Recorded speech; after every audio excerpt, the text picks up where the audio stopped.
What's up, everyone? This is Arnaldo, aka Mad Dog, and this is the real 173 of GG's The Mouthful Podcast. GG! Yes. I love the enthusiasm. Those voices starting to right behind me somewhere is Mr. David Santos, aka Dream Twister. What is up, sir? Sir, I'm already expending myself with this GG. I'm already tired. All right, you take a nap. I'm just going to close my eyes here for a little bit. You guys wake me up for the topic of the week. Thank you. Wake up, September. The other voice, of course, is Mr. Gilberto, a.k.a. Chaos Reaper. What is up, sir? The one and only gentleman, I am back. I have returned on time for the whole goddamn thing. The whole enchilada. Sir, you do realize you're a regular now. I know, but it's no longer special to have you. I never make it to the beginning. You know, sometimes I only make it to the hot topic. Nah, not today. Today we get to eat the whole enchilada, gentlemen. Now you are a regular, so now there is expectations from you, my friend. Yeah. Yeah. Oh. I try. Let me tell you, I try. I know. I kid. I kid because I love. Yes. The temporary period is over. You're out of probation. It's time for you to perform. You got your PTO and everything, benefits. Yeah. Oh, I started accumulating PTO. Do I get it? Okay. Yeah, you got stocks on the company now officially. I got stocks. I expect that shit then. Well, exactly. You better perform or else. You're gonna take the stocks away from me? Yeah. We can't take the stocks away, but we'll give you a severance package. There you go. Severance package, yeah. That's awesome. Guys, thank you so much for tuning in. If this is your first time, please go to goodgame.tech. Join the conversation there. Takes you right to our Facebook group. Also, please like, subscribe, and share the podcast with everyone. What we normally do, guys, is we go first into what we've been up to, move on to various news items, and then finish with our hot topic of the week. This week's hot topic. Hot topic. Our favorite superhero movies of all time. Yes. This should be very interesting. Yes. So what we're going to do, I'll give a little insight as to what we're going to do our top 3 individual favorites of all time. And this is all time, guys. If we have to go back to 1940s Superman in black and white, we can go back that far. Woo. No one's really going to go back that far, but it's open for for use. It's all time top 3. Feel free to throw in any, what do you call them, the runner-ups or anything like that, or honorable mentions. All right, so I got my top 3 ready. It is Catwoman. Oh boy. With Halle Berry's Catwoman. Let me see. The other one's Daredevil. Oh, yes. So good. And Bill and Ted's Excellent Adventure. Can we count that? I mean, I guess. Didn't they go to hell or something like that? That's got to be. There you go. I got you beat. Don't worry. I'm going to tell you my best movie of all time. Best superhero movie of all time. Hands down. No arguments needed. Green Lantern. That's it. Nice. I win. Nice. I win. There you go. Yep. All right. Well, that's the show, guys. We'll see you next week. Mike. All right. Let's be serious. First off, let's get into what we've been up to. Today, I'm going to start with Mr. Gilberto, a.k.a. Chaos Reaper. Sir, what the hell has been up? A lot of driving. A lot of driving and a lot of rain. On the road again. I really haven't played anything new. I've stuck to the what is it? Woo! Apex Legends. Trio. I've been trying to level up. I'm like up to Battle Pass level 44. Damn. Actually, that's not that as high as you might think, considering how many weeks have gone by, and there's people that has everything already, but that's beside the point. Do they have everything, though? Do they really have everything? Do they have that $200... that new stuff that came out? Yes. How do you feel about that? I feel like EA is EAing the shit out of this game. You think? Yeah, I heard it's like $240 to get everything. Yeah. which is absolutely bonkers. Yeah. I'm not even sure if you can get everything in the game without buying it. The only good thing is that there is no duplicates. Like, and if you get one of those loot boxes, those special loot boxes, you get a legendary item, or at least whatever the purple ones are called. Sir, I'm gonna need Yeah. you to call it by its legal name, surprise mechanic. Oh Thank my you. god. EA joined. So yeah, once you get one of those special surprise mechanics, Surprise mechanics. Holy shit. you get. I think they guarantee at least an epic item. Oh. That's That's not bad. that's still. Yeah, I mean, but it is what it is, but yeah. I mean, for one box, if you buy just one box, it's 700 coins, which is $7. Damn, I take all what I just said back. I was gonna say. Oh You didn't think yeah, that was bad. like I said, EA is EAing the shit. And if they do that again, I mean, they're just gonna bury this game. Yeah. But they did release solo play, Oh. which it's actually pretty cool. It's super intense. You know, it's I understand that it's also broken because people have been teaming up in solo play to Really? ruin everybody else. Wow. Yeah. It's your game. I thought you knew. no. That's what I I've been mean, reading. the times that I played, I get like murdered because I'm shooting at someone and someone from behind me kills me. But I do that to Probably. people too. You know, it's just shit that happens. Yeah. I have been playing rank. I'm up to gold 3. Oh wow. Yeah, it's not that high either, but Yeah. Whatever, bro. You know where Yeah. I'm at? I'm at like On level 10. copper 80, whatever that is. I have been sinking a lot of time into Monster Hunter World. I am getting ready for the expansion that's coming up in September. I have been Nice. farming. I have been killing arch-tempered monsters, which you can only imagine how difficult that is. By yourself? I actually managed to kill arch-tempered Valhazak by myself, but I do have a build dedicated to him. Oh, dedicated to take him down. Yeah. Okay. It's to control his miasma and not to get my HP halved by his aura and stuff. It will take me like, I don't know, like 10 minutes to kill him, 10-15 minutes, but I have killed him by myself more than once. The one that I'm having problems with is arch-tempered Kirin.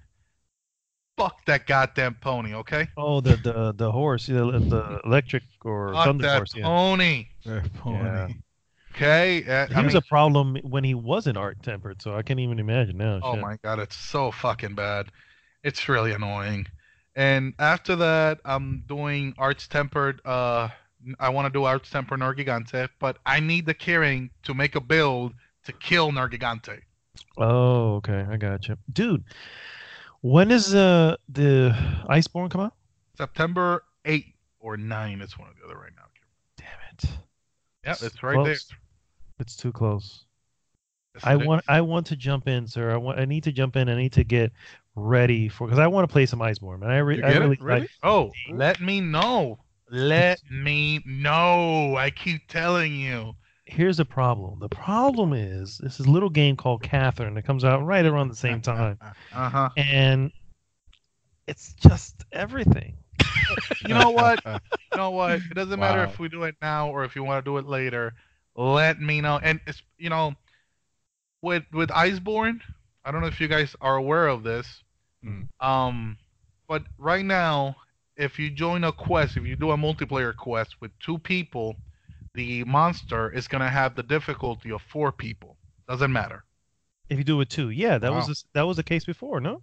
Yeah, that's been the case before now until Iceborne. And Iceborne is actually going to scale depending on the number of people in the quest. Okay, that's a Oh, good thing. so you can have if you play. So if you play 2 people, it's no longer gonna do that. No, it's not gonna gonna have reset- health for 2 people. If you have Okay. 3 people. If you have 4, then it's gonna be full powered.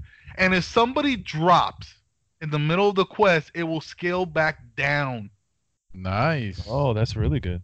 Yes. I mean, I don't know why they haven't implemented this yet. I don't know why they're waiting for the expansion.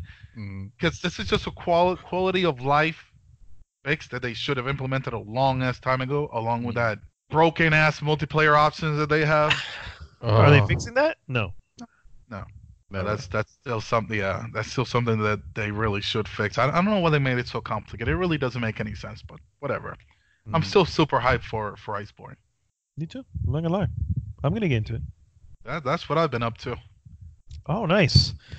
Oh, wait, Mr. did you see anything this week before you keep going? Let me make sure. Oh, I did. Yeah, because I knew I was gonna do this. I did start watching Hunter x Hunter, which is an anime on Netflix. Oh, very nice. It starts pretty slow. There's nothing really fantastical about it, other than like some creatures and some characters, but nothing really wow. But the characters are likable, and I keep getting told that further down the line it does get fantastical. So I'm still waiting to see that. But some of the characters are really cool. Again, even the main character is super likable. So I've stuck to it. So I've been enjoying that. I started watching. I've only watched 2 episodes of Stranger Things season 3. Oh, love it. Really? Okay, good. That's my expectations back to where they were. 2 episodes in and you're not feeling it yet? No, it's not. Well, because it's still like setting up a few things, and I haven't seen any reviews of it, but I've seen like the thumbnails for it. Oh. And they don't always have like the best title, like too much of a good thing or stuff like that. I was getting worried, like, are they really burning this show out already? I mean, personally, I don't think so. I enjoyed it. You can't go in expecting it to reinvent the wheel. It's going to do a lot of the same, but it's going to do more of it, and it's going to expand out a little bit more. And yeah, I think they're moving it in the right direction. Okay, all right. I don't know. You both seen it already, right? I haven't. Yeah, he hasn't. Oh, okay. No, it's not really a spoiler. Oh, you know what? I'm not gonna say shit. Well, you're in episode 2. What can you spoil at this point? Well, what's his name? The one that got lost in the first. Will? Will. What? How come Will is the only one without a girlfriend? The fuck is this shit? Dude, there is a meme, and I'm sure you've seen it. It is a meme. Do you ever watch the 70s show? Yes. So there's a meme where it shows the main kid from the 70s show. I can't think of his name now, but Foreman. Venom. Eric Foreman. Yeah, Venom. There you go, Venom. Venom. He's sitting in the chair in the basement wearing a wizard's hat and like a cloak, right? Oh my god. And to the left of him is Kelso making out with what's her name, and then no, Kelso was with some other girl, and then Hyde is with this chick, and they're just making out, and it's just like, and then the meme goes, season 3 of Stranger Things in a nutshell. Pretty much. The 2 episodes I watched, that's it. That's pretty much it. This is so stupid. I died laughing when I saw that. I was like, oh, that is so on point. Yes. But it's great to see how they've grown. Like, you seem like, holy shit, is this really the same people? I know. God, they really are teenagers. How old are those guys in real life? I want to say like 14, 15 years old. So, yeah. I mean, they're not that old, but, we're kids when we first saw them. So I don't think I've watched any real movies. I just watched those 2 things. Awesome. So, real quick before I move over to Dream Twister, where can we watch the anime that you mentioned? Netflix. Okay, perfect. I'm watching it on the original Japanese. It does have English dub if you want to listen to it in English, but I like the original Japanese. Nice. All right, Mr. Dream Twister, what the hell has been up with you? What are games? I don't know, man. I only know of one. And that one that I've been playing this entire week, day and night, is The Witcher 3, sir. I feel this sense of redemption. Yeah. I just feel it inside me. I'm like, it is the David Ronaldo redemption. It is because I am enjoying the living hell out of it, and that is not to say that there have been times where I've been playing so much that I'm like, okay, I think I'm good for the day. I think, I can lay the controller down and feel okay. But other times I'm like literally setting my clock to wake up at 6 in the morning just so that I can have 2 full hours to play before going to work. 2 solid hours. And the first thing I do is I wake up on my ass, I make myself coffee, and I go straight to the game. And it opens up and it feels like I'm in that universe. So I gotta be level 16 right now. Okay. On it, and I'm still in Novigrad. So I finally reached Novigrad, and dude, like I am in love with the city. It's like one of the most realized Bustling city, right? bustling, Yes. medieval cities. They are. And the thing that amazes me is the level of, like I mentioned last week. I'm pretty sure that I mentioned that the craftsmanship of every detail. You see the people going around doing their business, and you're thinking, "Oh, we've seen that in Skyrim," but no, we haven't, because on Skyrim you could probably see someone like they go to, they reach a, I don't know, they reach a washboard, and they go in and they start washing clothes, or they do the washing clothes movement, and then they stop, and then they move back to a certain location, and that's when you stop watching, because otherwise it gets boring. But you can see that they are very scripted things, right? Mhm. Obviously, in The Witcher 3, all the NPCs, it's obviously they're all also scripted, but they act very realistic. Like you don't see them walking in circles or doing dumb stuff. Yeah, you will find it'll come out every now and then, something that looks a little bit gamey, or someone that is following like a weird pattern to get somewhere. But for the most part, they do a really good job of hiding the gaminess look of it, to where you see this woman, for example, carrying emptying what do you call it? A cubeta de agua, A like tub? Tub of water? yeah, Bucket of water? yeah, like a bucket. Thank you. And they emptying the bucket of water, and then just it fell from her hands, and she goes down and picks her up, and all those little things. You're like, Feels like a you world. might not notice them, but when you do, you realize, oh shit, yeah, this feels like a world. Exactly. I even I have even enjoyed horse riding on it in the game, which Whoa! is one of those things that I You really don't dislike say. in gaming. Yeah. It's because it's not annoying, and I believe that the thing is that they refined that. When this game came out the first time, like the movement was a little wonky, and it felt very off. And the developers were aware of this, because a lot of people complain about this, and they refined the controllers. Uh, it was supposedly it was even worse with keyboard and mouse. I Uh, can't imagine. and only you. And Evidently, I wasn't wrong. no, in the sense that it was like you wouldn't expect it to be that quirky, when you should be able to be very precise with keyboard and mouse. Hello. So they fixed that. They addressed that, and I mean, unfortunately, not unfortunately, but I made the choice of playing it on PS4, because that's the version, that's the complete version. I have the complete version on that. On PC, I only have the vanilla version. The I don't have the expansions. Hmm. But dude, Wait, you don't have the complete game? I don't have the expansions on PC, On because on PC. PC, Oh, I PC, I never I never bought that game actually. It was given to me for free as part of a video card offer. I bought a video card and it came out with that game. And I knew I wanted it because I really liked Witcher 2. And hell, I even like Witcher 1, even though that one I never beat. I played a substantial part of it, but I never beat.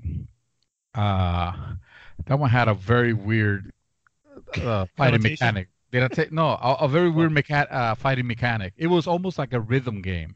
Oh, I part don't know one, if you I were telling mentioned. me. Yeah. Yeah, part one. It was very very very weird, and that one never came into consoles, and they should probably remaster that. Anyway, so yeah, that's. I mean, there's not much I can say about Witcher 3. I'm in Novigrad.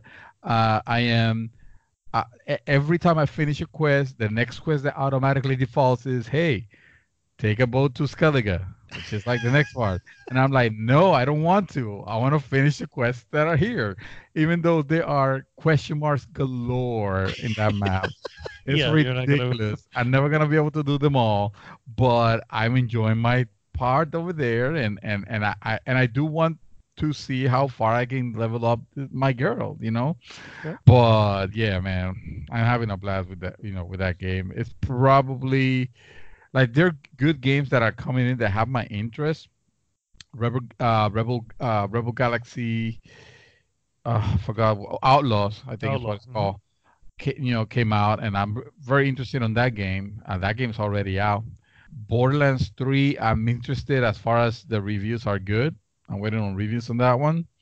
I think I put a poll on the group to see to gauge, because nobody was talking about it. I was like, okay, does anybody care about it? I mean, Borderlands 2 was good. Gearbox is shit, but Borderlands 2 was all right. So, but I think the group so far, the very few that have answered have been very like 50-50, Yeah. Yeah. between nah and yay. No. Or no, more like nah, and the other half is like, I'll wait for reviews. Yeah. you know. I mean, it's Gearbox. I mean, can you Yeah. blame anybody? Yeah, that's true. Yeah. Yeah. Oh, but the other two were so good. Anyway, the other two actually no, Borderlands 2. Borderlands 1 was okay, but certainly Which not. Borderlands? Borderlands 1. The first one. one. Yeah, it was okay. It was I'm not okay. gonna. It was interesting. My stance on it hasn't changed. I don't think those games aged well. It was still, dude. Are you kidding me? I think Borderlands 2 aged very well. Like you can still play Borderlands 2 right now. And It clunkily was. try to run, slide, and do anything in that game. I don't know, man. I don't know what version were you playing, but it's I know, probably yeah, I know what he's referring to. It's I played it. It does feel. I did I buy it? I don't know if I got it for free. I don't know. No, I got the Handsome Jack collection. So I started playing part two, and I got pretty far into it. I think I was like level 14 or something. So I spent a little time with it. But after a while, I was like, yeah, no, I'm good with this. And I know what he's referring to. Sometimes you try to jump for a ledge that looks like you should just get there, and you don't. You know what I mean? And then it just kind of knocks you back, and it just becomes this weird. You almost want to. It's in first person. You almost want to back the camera away just to see how ridiculous your character's looking. You know what I mean? 'Cause it's like, what the hell's going on here? But I know what you mean, and I know that's part of its age. You know what I mean? it's probably the shooting is really not that accurate either. It's probably. Oh, dude, I don't. I get. I didn't have a problem with the shooting. This might be me playing totally on PC because obviously you don't. I didn't feel the shooting was bad. I didn't feel that the mechanics were clunky or anything like that. But I can see if a port is not very well. Like if it's not, we live in the world past Call of Duties and Titanfall and all those shooter games that have really really nailed the control. Refined it, yeah. Refined them perfectly. Halo. I look at just Doom. I mean, Doom 2016, dude, is like, forget it. Once you look at that, you're like, everything else is. Yeah, I can see that. I can definitely see that. Right. To me, that's the because I played all of those games, so I went back in there. I'm sprinting. I press circle. I crouch. Yeah. Oh, but that's something else. Slide. Okay, slide. That's not right. That's not there. So I'm going up. I was doing the hunter guy, the DLC for the hunter guy. Oh my God, what's his name? I don't know. And he's like a gentleman. Like he's got the little hunter hat and the little monocle. Yeah. I know what you're talking about. I don't know if him. And I was trying to go up this little steps, and just like Mad Dog said, I'm trying to jump into this ledge, and I kind of like bounce off the edge of it, and I was like, that makes sense. Because it literally can knock you back, and I'm like, whoa, is that? Yeah. and then yeah, it's I'm not gonna lie, and then this is my first Borderlands I've ever played, and I played it now, so I can definitely see what you're saying. But I also did chalk it up to being okay. It is of its time, which was Mhm. 2012, believe it or not, and that's a long time ago in Yeah. gaming Yeah. years. That's literally, What generation? PS4 wasn't even out. Yeah, exactly. It was still PS3. PS4 hadn't Yeah. even released yet. So, Let's put it uh, this way. Let's put it this way. If Borderlands 3 still feels like that, then you guys have the case closed down oh because dear, it's yeah, definitely I would yeah. assume that Yeah. they've tightened that shit up. I hope so Yeah. too. I don't know That- because it looks that's why I'm awfully waiting like for like two, right? it looks like a two a lot. Yeah. That's Yeah. the only thing that has me worried. It's like this is too much like you know like if this would have been the iteration that following year iteration It would have been fine. rather than we have been waiting for this game 5 years or something like that and this is what we 7? get Holy shit. huh 7 years. 7 years, look at that. Yeah. Yeah, And exactly, yeah, so also, 2012, And yeah. and don't get me wrong, I loved Borderlands 2 when it first came out. I played the first one. I did I didn't do everything, but I played it extensively. I finished the main story. I did some of the DLCs. Yeah, Borderlands 2 came out, and I got on that bed as soon as because I really did enjoy it. yeah, But it was a now great going, co-op game. yeah, hell yeah, it's a Yeah, lot of fun. But now I go back to it and you run from one side of the map to the other, and it's kind of mostly barren, and some of the enemies here, and I don't know. I mean, yeah, if you really look at it, we've had a lot. I mean, just look at, I mean, Destiny. Look at, no, see, that's the thing, did it got better? Because look at Destiny. I mean, When I put them together, perhaps, but I see I think it did Destiny. I, as it. I oh, sorry, Well, guy. my main complaints are more quality of life issues than anything else. Right. Like Yeah, these are okay. easily fixed. Yeah, yeah, So I'm not But you're asking right. for a lot. It's hard for me to go back to Borderlands 2. yeah, You're right, Chaos. That those are small things that after 7 years of games that have come out, you have to have all that buttoned up. And if you don't, then clearly you have no clue what the fuck is going on. You know what I Right. mean? So I agree with that. As far as I was trying to say with Destiny, I was like, yeah, I know the issues with Destiny. I still liked this time that I spent with Destiny more than the time I spent here, and maybe that's just a personal thing. It has nothing to do with the knock against Yeah, Borderlands. yeah, that might just be the time that you played the game. And true. again, I literally just played this for the first time a couple months ago. Mm. Never played any Borderlands before that. You know what I mean? So clearly, I have a different outlook. I have all Yeah, these other stuff that happen in between. But no, I hope for the sake of the people who are interested that it does, that it is good. So yeah, yeah. So I did. I honestly, yeah, I haven't touched any other games. I did finish a book that I was listening, Oh, oh and shit. I went directly into the movie, and that book was The Martian, and that movie was The Martian. Okay. Because okay. the same day, like I've been listening to this book for like 3 years, almost a month. It's not a long book. It's just I don't I only like I was able to get what I was able to get on my commute. But the it was I thought it was fun. It was interesting. Obviously, have you guys seen the Martian? Not yet. You haven't? No, not yet. Oh, okay. Well, okay. So it is good. Okay. It in no way, it was, it was interesting. Um, the thing that I would always appreciate more, and I know Mad Dog, you are the opposite, of me when it comes to that, is that I will always prefer to read the source material first if I can, or listen to it in this case because it's an audiobook. I prefer to do that and then watch the movie, even if I know already what happens. Chances are I'm expecting for that.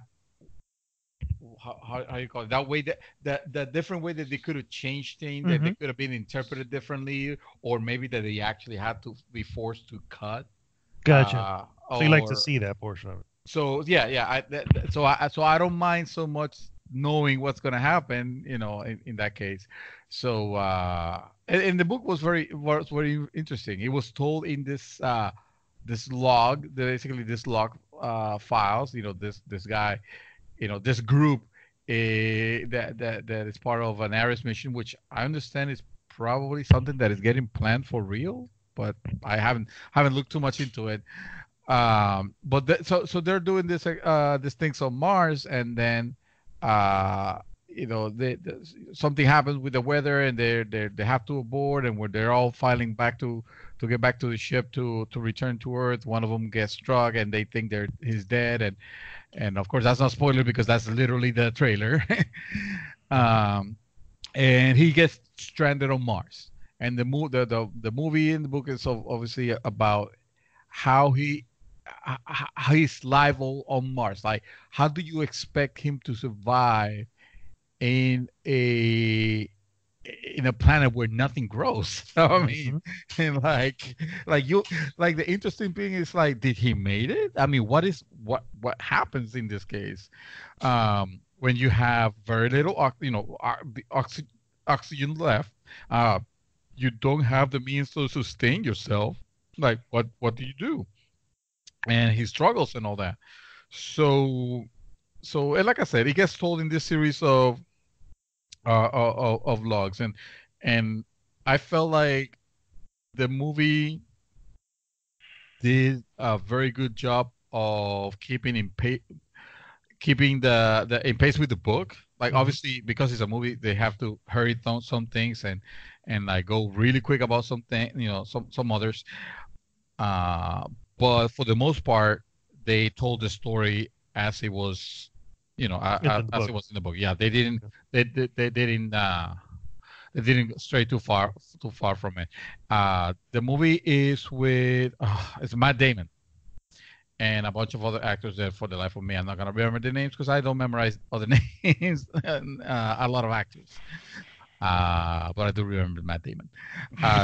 The thing, and it was almost it's funny because it was almost infuriating to know to have that image as his face, that's knowing, oh, that's the protagonist. Because again, like I mentioned before, one of the reasons I like to see the source material first is because I like to put my imagination, like make the characters in my head. And I can put whatever actors or persons that I know, that I might know, or places or things. Like, I can make them in my head, and then I go and see and watch the movie, and see. Oh well, that's just obviously fan fiction. That's not the way. That's not the real way. So you like being disappointed, is what you're saying? Because I prefer. So the way I do it, and that's only if I have the option to do it. But if there's a movie and a book at the same time, I will definitely see the movie first before reading the book. And the reason for that is because you get an appreciation for the shorthand version of it, especially if it's a good film. And then once you get to the book obviously is going to, extrapolate on a bunch of different things, and that's going to make it even better. You know what I mean? Going the other way around, you're almost certainly always going to be disappointed with the movie after reading the book because it's always clear that they're going to leave something out. I mean, there's only so much they can fit in a 2.5 hour. Even if they go 3 hour, it's only so much they can fit in. So that's why I kind of do it the other way. But I feel like if you do that, you're first of all, you are limiting yourself with the opportunity to make your characters of imagination. Basically, you just limiting your imagination because you already have a point of reference of, oh, this is how all the characters look like. Like, I remember when I was reading the Game of Thrones books, my Game of Thrones characters were awesome in my head. The way Tyrion was, the way Jaime Lannister, was, like, everybody. It was amazing. And true, I might have actually interposed some actors' faces that I thought, oh, this is like the voice that I'm imagining.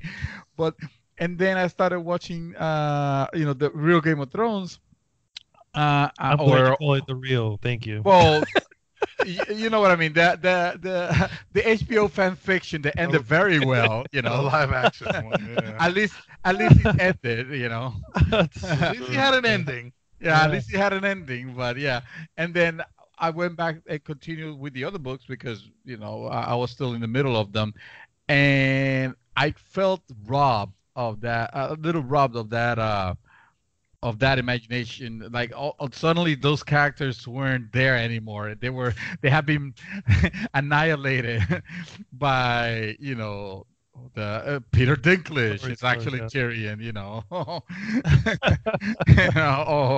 But how awesome is Peter Dinklage as Tyrion, though? Don't get me wrong, it is awesome. However, it did not sound it in any way as the Tyrion in the books, like the Tyrion that I was imagining it. I want to read those books. I do too, but I'd rather they finish the book before they start. That is true. Although I'll tell you, the stories themselves are so well told and so well realized that it's still good. You still enjoy them. Like I don't regret having gone through them. And if they never finish them, I will never say, well, it was a waste of time, because the stories that were told were amazing. Amazing.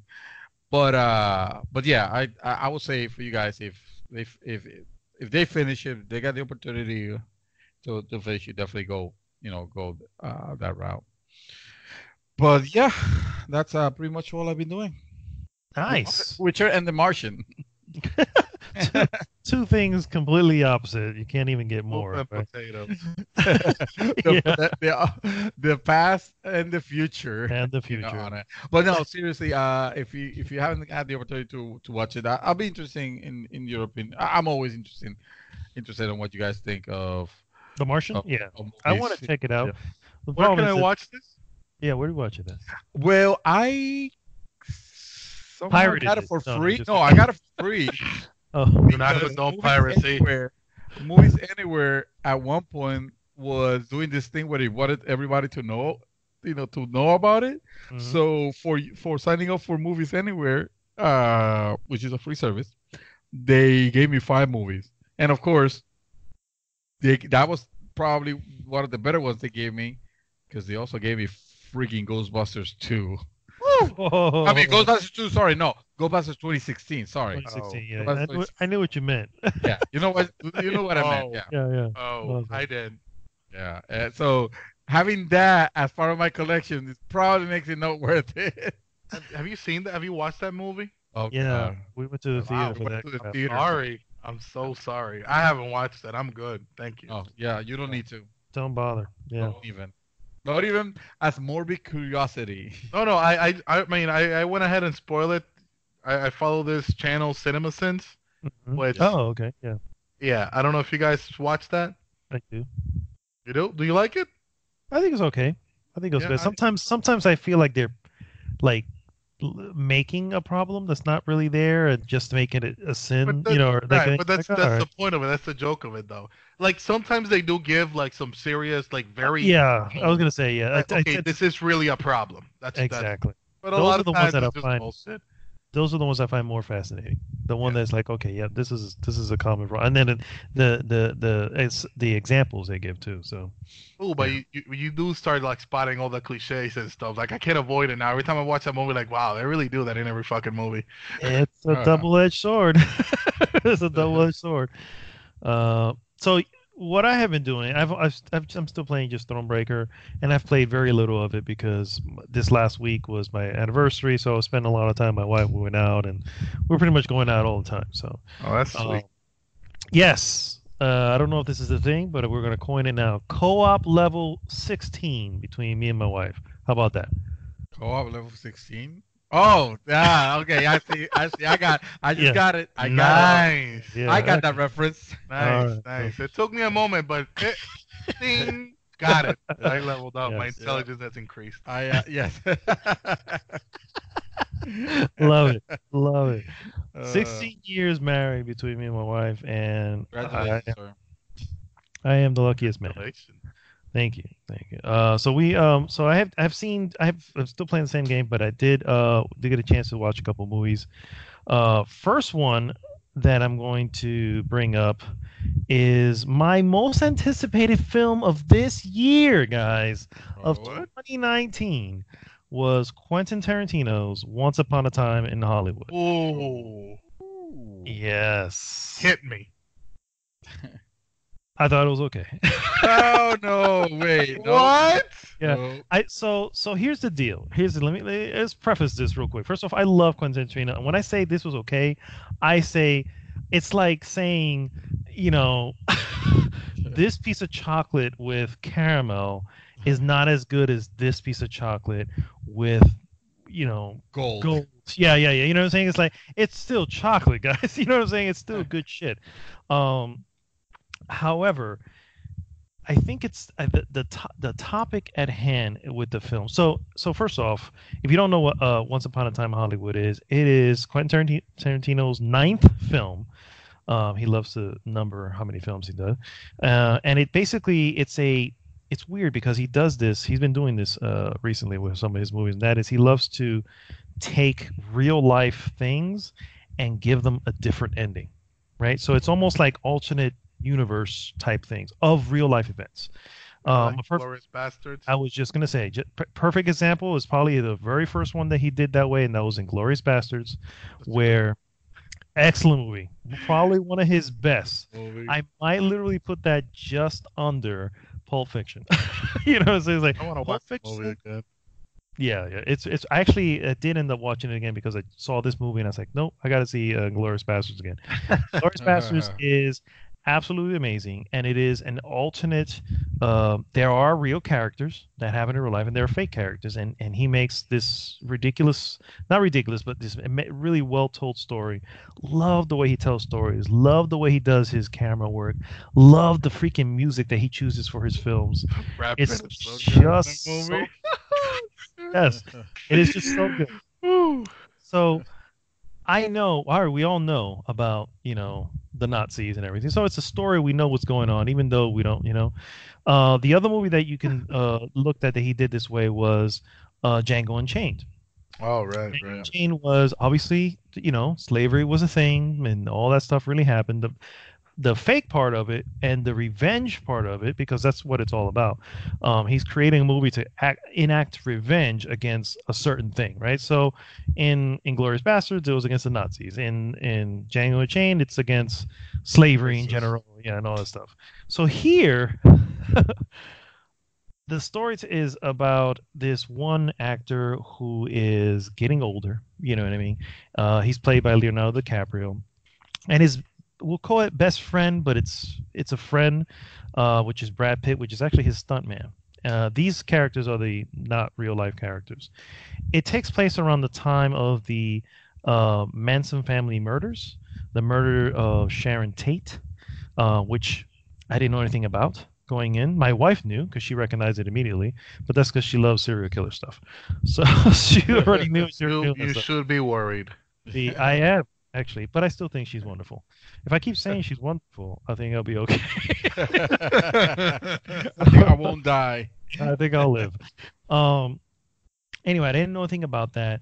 I know about movies, but I don't know about the golden age of movies, and this kind of takes place in the golden age, and I think that's where the disconnect happened for me. I'm not familiar with it. I don't have that same love of the old school Western films and the actors and what they used to do and stuff like that. Now, the movie is still epically made. It is still ridiculously shot, has some of the, again, great music. I mean, all of the regular Quentin Tarantino stuff is there.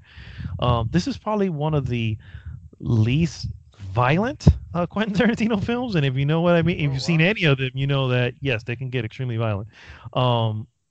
So that's that. Not that I need to see violence, but Not Quarantino Red. There is Tarantino red in it. I'm not gonna deny it. Again, you're not gonna. There's no way Tarantino's gonna get by without not going a little Tarantino on a movie. You know what I mean? But it's not what you expect. It's really more of a you can almost say sweeter story. You know what I mean? But the deal is that Sharon Tate in real life was killed by the Manson family. You know what I mean? And so that's essentially the story that ends up happening. Just kind of leading up to that and all that. So that's the real life portion of it. again, I didn't have a connection to the time. I didn't have a connection to Sharon Tate. I didn't really was a lot of the things while it was happening. I didn't know what was happening. And if you don't know, you just don't know. And so that's the disconnect that I had. Like Glorious Bastards and Django Unchained. Well, Django Unchained I think was okay.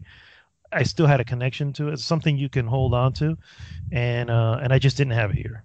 That said, like I said, even even an okay Tarantino film is better than so many films out there right now. So Yeah. you know what I mean. So it's just when you look at his level, and let's be real, he's peaked kind of early. When you look at Pulp Fiction, you look at Kill Bill Volume 1 and 2, and you look at Inglourious Bastards, which I think his top three. Um, it's and last one he did was the Hateful Eight, which is actually not bad. You know what's But funny? Talking about Kill Bill, that's like if you want to know how to make a live action anime, boom, yeah, there you go. That's the there one. you go. Yeah, Yep. he's a huge fan of anime, huge fan of old filming techniques, and I just love his movies. But it is or was my most anticipated, and I can't. Maybe that's why I also put it up on a sort of a pedestal. You know what I mean? So it's like, Yeah. uh, it was good. Yeah. It was good. I will watch it again because I always watch his films multiple times because you got to watch multiple times. It's just they're made to be watched multiple times. So Yeah. um, can't wait to watch that again. The other movie I saw, this was on. I forgot what this is on.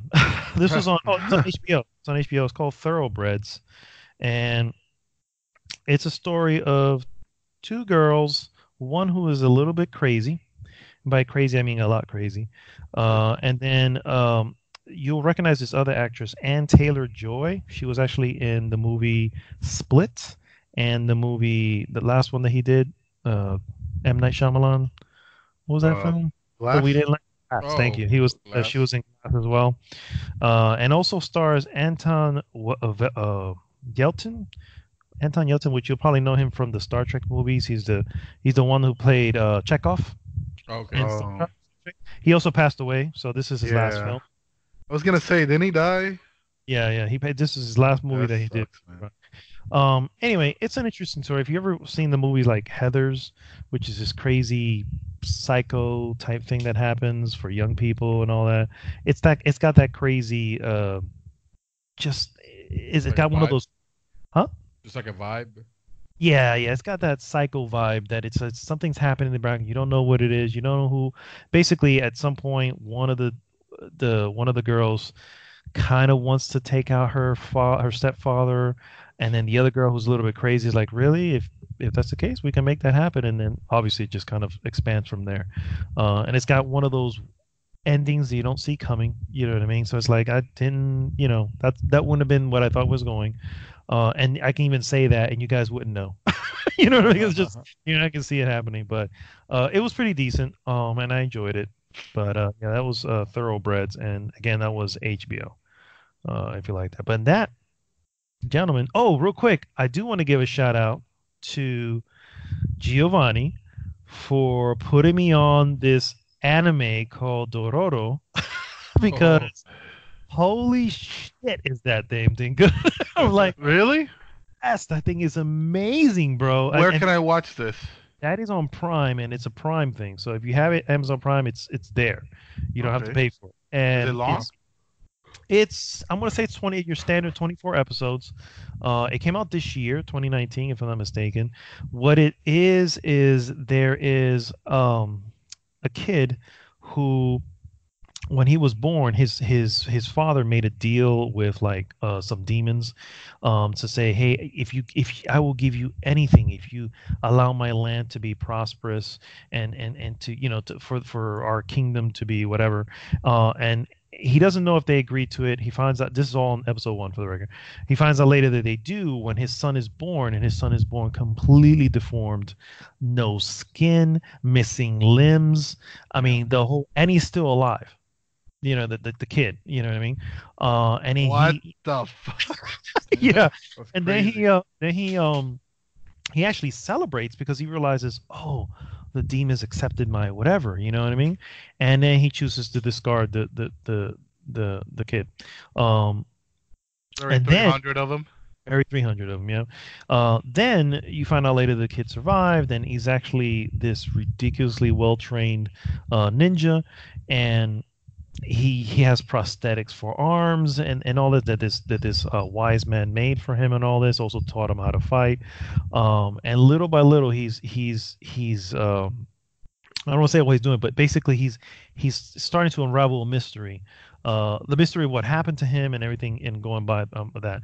And of course, Dororo, believe it or not, is not even the name of the character. Dororo is this young kid that runs into him early on, and he basically saves his life, and suddenly they become partners. The kid is like an orphan, you know what I mean? So, and so they kind of go on adventures together, and it sounds like it's a little bit wank, like a little bit silly at that point, but it really isn't.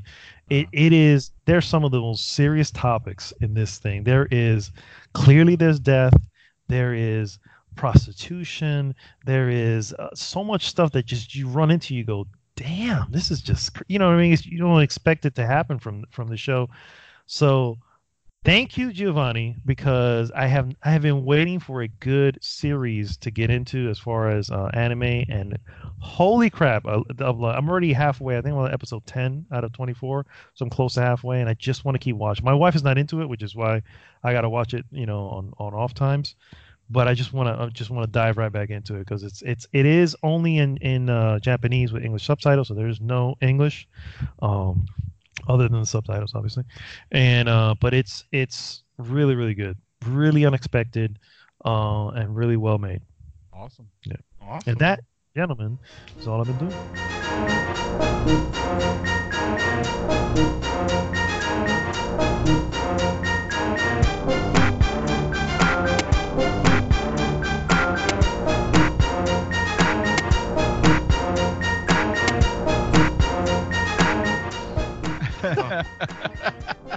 We are back, guys. Yes, we are. Are we really? Bad guys. We're very bad guys. You're a bad guy, Mark. You're a very bad guy. I said it. I told you guys. I mean, but who's worse? Wow. Him for saying it, or you for still laughing at it? Oh my god. Guys, Okay. we are back, and it is time for the useless news that you can use. For the record, off the air, and I am not, unfortunately, guys, you are so messed up. I am not going to repeat, but apparently, I don't even know how do we get onto that? The thing was the dirtiest joke you can ever, you know. You just stole my first headline, which was gonna be Magda told a very dirty joke. You recorded it, motherfucker. No. So it's so to me. Maybe it's just me. I could just be, Oh my god. prudish, I guess, sometimes. But God. I heard it the first time, and I was like, "Wow, that's that's serious right there." People are gonna ask. I know, and unfortunately, they're just gonna have to. And there will be no answer. Yeah. Think of the dirtiest joke you can think of, and times that by 3, and there you go. That's There you just go. happened. That's just what happened off air a moment ago. You know what? Just imagine the dirtiest joke, and then imagine Jason telling you that joke. That's how dirty Oh my and God. filthy and awesome. Yeah. At the same time, you can't help but laugh. Yes. We love Alright. you, Jason. We Let's miss you, move- bro. Yes. He hasn't do been miss that you. active lately. Yeah. His activity should be coming back up again. If not, we can harass him. Yeah. Let's recharge him up, and we wish you the best, brother. Absolutely. We have been, him and I have been talking about a couple places to possibly do a meetup. And actually, it's not too far from us here. There's a place called Monsters Arcade, which I want to go check out. And I think we could do a nice GG meetup. It's been too long, guys. I mean, it's been way too long. Yes. I know life is, life, but sometimes we got to tell life to back up. Back up. Yeah. Oh, no. Yeah. We all got girlfriends and wives and Yeah. Work. And work. You know And what? Sometimes all those things have to take a back seat. Yeah. We to do a quick meetup. So some more information that, of course, in the future, as soon as we have a Yes, solid date and a because I want to solid. join for this one. Yes, you have to join. You don't have a Yeah. choice. We'll have to come Uh, get you if okay. necessary. So All right. that's how. All right. Sounds good to me. All right. The useless news, guys. You guys go ahead and search for stuff because I can't. I'm gonna start this off because Do it. I found this news and we just spoke about this, so it's gonna be the first one I bring up. We were Okay. just talking about Apex and Oh, the yeah. new event they have. It's the Iron Crown event, Oh, and how ludicrous the loot boxes are. Like you buy one for $7, or you can get 10 for, well, 70. 70 basically. I And if you want don't the- even think there's even a discount at that. No, you get No. you gotta get, so whatever. Some heirloom costs you like $200 almost. So this is the title of the news. Respawn reverses course after Apex Legends loot box controversy. Now this is on Oh. Polygon, yes. So So they're backpedaling real fast, huh? well, sort of. Now you can buy the skins independently. You don't have to get them on loot boxes, which sounds great. That's amazing. I'm all for it. It's $18 each. Damn. What? Oh, that's that Fallout 76 crap. Oh, Yep. no. That's what I say. This is not I mean, it's a fix, Mm. but damn. Damn. They basically they're trying to get the money that we would normally get out of you if you spent on the loot box. Oh, that's just $18. $18 each, and it's they're gonna be released over time. Between the 20th and the 22nd is gonna be Pathfinder, Lifeline, Wraith, Watson, and the Alternator gun. Thursday, what is it? The 22nd to 25th, Gibraltar, Mirage, Bloodhound, the R99, and the RE45. And then the 25th to 27th, Peacekeeper, G7, Pathfinder, Lifeline, and then oh wow, a Lifeline and Wraith and Pathfinder they both get 2 skins. Interesting. Nice. There's a quote here by one of the developers saying we need to be better at letting our players know what to expect from various event structures in Apex Legend. He went on stating that the last week has been a huge learning experience for us, and we're taking the lessons forward to continue bringing the best possible experience to all of you at $18 a pop. I added the last part. Yeah. you might as But, well. I should just say it, right? Because that's what's happening. So, Yeah, that's. I mean, I'm not sure if you can get. I know there's 2 challenges that you get a loot box out of it. One of them you have to deal 25,000 damage, and the other one I don't remember what it is. The first one, the very first challenge, you get an Iron Crown, whatever the hell you're supposed to do with that. I don't know if it's just a badge for your, which will be very sad because in order to get this stupid badge, like the first challenge, you gotta reach top 5 in solo play. Oh. Solo play. Whoa. Top And you 5. can't. Yeah. Good luck doing that with the cheaters out there. I had to at one point hide for so long. Yeah, Yeah, but to come get you. I did manage it. I did die. I was number 5. But I got it. Right, so I was like, okay, so that challenge is done. What's the next one? Now you got to reach top 5 25 times in any mode. Wow. That's gonna take a while. Impossible. Yeah, I mean not impossible, but That's gonna take a it's while. a grind. Yeah. That's crap. And then you'll have other people doing the same shit. They're like, yeah, we don't wanna... In a way, I sort of understand. Okay, if they want to make this item very exclusive, give it to the people that really put the hours and the work and have fun with it. I understand that part. Yeah, I certainly prefer it better than you can get it for $18. You know. Yeah, it's just I mean, $18. I mean, you buy what 3 of these skins, and you might as well just buy yourself a new game. And let's not forget, this is a free game.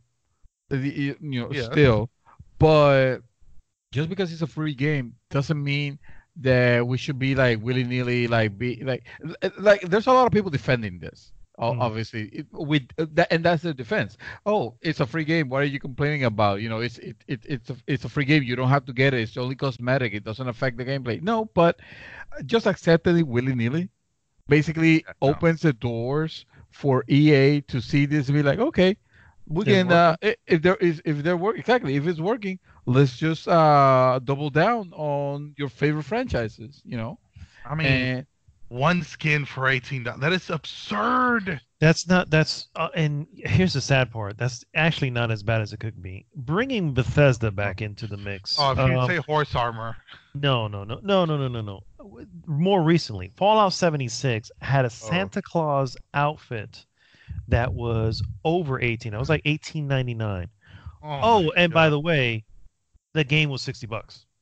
You know what I'm saying? Shit, So you're paying already $60 for something that's not even worth 10. Yeah. And on top of that, you're asking me to pay almost $20 for a Santa Claus outfit? For a Santa Claus outfit. No, thank you. Yeah, So- there's a part of me that I feel conflicted because for one part, yes, $18 it's a lot of money for just some digital crap, but it's a digital crap to me that I don't care about it. For someone that really cares about this game, that this game is like their main method of entertainment, they have put hours and hours on it. I could see, hey, I spent $18 and I got the game of the year. I literally got the game of the year for me, But that said, the reason why I still don't feel comfortable with it is because, again, you're basically giving EA a blank check to just continue abusing this stuff. Exactly. And then they go, I feel like that's their MO. They go obscenely expensive just to see how much they can push the envelope, and then if they hear a lot of outcry, then they say, well, we've heard the community. We certainly should be better. I would like to point out that EA is not mentioned here at all. It was Respawn. Oh, true. True. I'm not saying that it was Respawn. At this point, I can't say that it was EA either. But you have to, because this just smells like EA. If it walk like EA and it smells like EA. You know what I'm saying? Yeah. I mean, hell, even, and I'm just gonna say it, even $5 for a skin, I always thought it's a little much because it's not even something you see all the time. You only see it when you're choosing your character. It's not for you to see. It's probably for It's for you to show off to everybody else. I could get that. Yeah. But $18 is absurd. Definitely way too damn much. It is absurd. Speaking of EA. Oh, shitballs. Oh. After 8 years with the company, Ben Irving announced today that he is leaving Bioware. God damn it, you took mine. Okay. Fine. I got to find another producer to quit then. Good luck with that. Irving, go check in Bethesda. I'm sure there's somebody over there. Irving. Actually, go to Studio 343. I'm sorry. I got it. I got you. I got you, fam. I got you. There you go. I was setting myself up for it, but you ruined it. Nice. Sorry, go ahead, Bad Dog. No, you go. Serving lead as the producer on Anthem. You guys remember that wonderful title, right? Irving announced his departure from Bioware today on Twitter and said that he has accepted a new opportunity at a different video game company. Wait. You mean like the national anthem? Yes. What anthem are you talking about? I don't know any games called Anthem. Oh, so okay. Let me. So you remember EA had a big project in the year 2019 that's gonna come out with this huge game that was gonna be like the Destiny killer. I feel like I was hyped over it. I feel like I was hyped over something EA related. Yeah. Can't quite put my finger on it. This robots and you can fly on it like Iron Man, and that was the best part. Oh, see, I remember that part because it was the only good thing that fucking game had. There you go, exactly. Now you remember Anthem. I remember now. Anthem. Yeah, that Anthem. What a letdown that game was, man. And I'm glad I did not spend a cent on it. I did enjoy my time. I think you and I played together, Chaos. The beta or whatever they had for it. You know what's sad? That's probably like the most fun we were going to have. Yeah, you're right. It's like Destiny all over again, where it's like, Oh man, this Uh, game looks like it has potential, and that was it. yeah. This time we But didn't fall for Destiny though. No, right, no, you but at did least not. Destiny at some point, they tried to redeem themselves as much as they could. Again, Yeah. Yeah. what is it? Forsaken was really fucking good. I mean, yeah, that Yeah, would have it been was. $120 later, but sure, yeah. Right. Yeah. I mean, if you were to dive into Anthem and spend $120, what are you gonna get out of it? Oh, Damn. Jaded much, Naldo? I'm Did they just burn saying. you that bad for I'm just saying. how No, many he's not Destiny? wrong. He's not wrong. I know. I just gave you a hard time. So his final message, Irving, that is, as part of Since I'm Bioware's out. team, plug this shit out, included a shout out to Anthem, believe it or not, the studio's most recent release. Quote, I believe Anthem has a bright future. There's a Down the hole. there's a great team working on it, and I look forward to following its progress and playing it from the Cold hell. sidelines. No, he's just not gonna go into it. I guarantee you. He's like, I'm out. I'm out, bitches. I'm out. Ah. Out. Obviously, this doesn't really come as a shock to me at all because I'm like, I'm shocked you guys are still hanging out. I'm shocked that you know Anthem or Bioware hasn't been shut down by now because I assumed that was gonna happen by this time this year. Oh, this is yeah, BioWare. We all knew that was probably a very high possibility. Yeah. Even the ones that were even when we were hoping that Anthem was gonna be like something else, but yeah, good luck, guys. Yeah. So, so yes, as Mr. Chaos Reaper aforementioned, actually, there is another exit while the ship is sinking. No, no, no, Really? no, no, Oh. no, no, no, no. Oh. It's not sinking. It's not sinking at all. Yeah. Bioware maybe, but not 343. I doubt it. Not yet. So, uh, Team Longo, the creator of Halo Infinite, has left 343. Uh, Yeah. Longo previously worked as the creative director for Halo 5 Guardians, otherwise known as the Bad Halo. No, it was not bad, but it was not great either. Yeah. There you go. I was gonna say, try to fix it. Try to fix it now. Yeah. As first reported by Kotaku, Longo was part of a 343 Industries leadership shakeup, having previously been moved out of the creative director role by another position in a few weeks ago. Following this change in position, Longo left 343 Industry voluntarily. So, in other words, it sounds like he was like, "Nope, fuck this shit, I'm out." Really? I mean, That's what oh, yeah. he must not have like the shakeup that happened. The change. I don't know if it was a promotion, demotion. It certainly didn't sound like a promotion. Doesn't sound like to me. Yeah. Anyway, in a statement, Microsoft wrote, roles and responsibilities for various team members regularly evolve to meet the needs of the game throughout development. We have recently had 2 changes of the Halo Infinite development team. Our executive producer, Mary Olson, will now take charge of the campaign team of Halo Infinite as lead producer, utilizing her many years of experience at 343 to help craft a great campaign for fans. The other change is Longo. Microsoft added, creative vision and production of the game remains led by Chris Lee, which, by the way, is the Halo Infinite studio head. And that no ill will is felt over Longo's departure. Prior to working at 343, Longo was the creative director at LucasArts, where he worked on unannounced Star Wars first-person shooter. After being canceled, the game was revealed to be similar to 2005 Battlefront 2, the good Battlefront, and codename First Assault. Before that, Longo had held a few positions at Crystal Dynamics and worked on the Tomb Raider franchise. So this could be looked at as like a problem, like a problem in a team, like certainly a problem in development of the next Halo series, let's not forget, however, that Uncharted 4 went to something similar. You guys remember, with Amy Hennig, Mhm. left, you know, and and that was because evidently the reports there were that there were creative differences, Yeah. you know, Yeah, on between Amy and the who became the creative director of Uncharted 4 and uh Druckmann, Neil Druckmann, yeah. Neil Druckmann, yeah, Mhm. yeah, who had come out recently from Last of Us. Yeah. Last of Us was amazing. Yeah.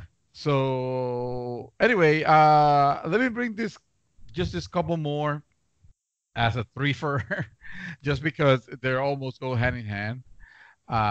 And that is, speaking of Halo Infinite. Halo Infinite will have a quote, AAA player investment experience that Oh includes my god! microtransactions. Sir, Wow, that's Oh that dear sucks. Lord. I am very, wow. very That announcement went upset. from like, okay, what the fuck? Yeah. A newly posted job ad at Halo Infinite, developer 343 Industries provided clues into what to expect from the Xbox One and PC shooter as it relates to live nature of the game. The live nature of the game. God, I hate that. Microsoft is hiring a live design lead who will come up with strategies to keep people engaged with Halo Infinite for a long time after release. This includes all manners of things from in and out of game progression, social media engagement, and seemingly through some kind of microtransaction strategy. One line in the job ad states the candidate will design and deliver a AAA player investment experience that includes microtransactions. Design and deliver a AAA. This is the quote actually. It says, design and deliver a AAA player investment experience that focus on our fans and their desire to express their passion for our franchise. God, I hate Oh, the that's corporate that's literally reads. bullshit. It literally reads so that our players can throw us money and buy shit. It's this corporate bullshit talk that How? I cannot. This is the reason why I will never be an executive, bro, because I can't stand this way of talk. you Word know salads. it's that It's a word salad. Yeah, yeah, that's what it is. It's yeah, like you're exactly, throwing a bunch of words together in a salad. Just here exactly. you go. Like, It's just like make sense of that. express their passion. Like, what the fuck that Yeah. express their passion means? Oh, so they can pay us money. So they Like, can tell it pay like us it money, is. so they can buy whatever skin or whatever helmet. You want to express yourself in this game? Give me money. This is the Pretty this is much. the this is the this is the fucking reason why we end up getting stupid lines like surprise mechanics. This is how we end up with $18 skins. This is this are this are the geniuses behind it.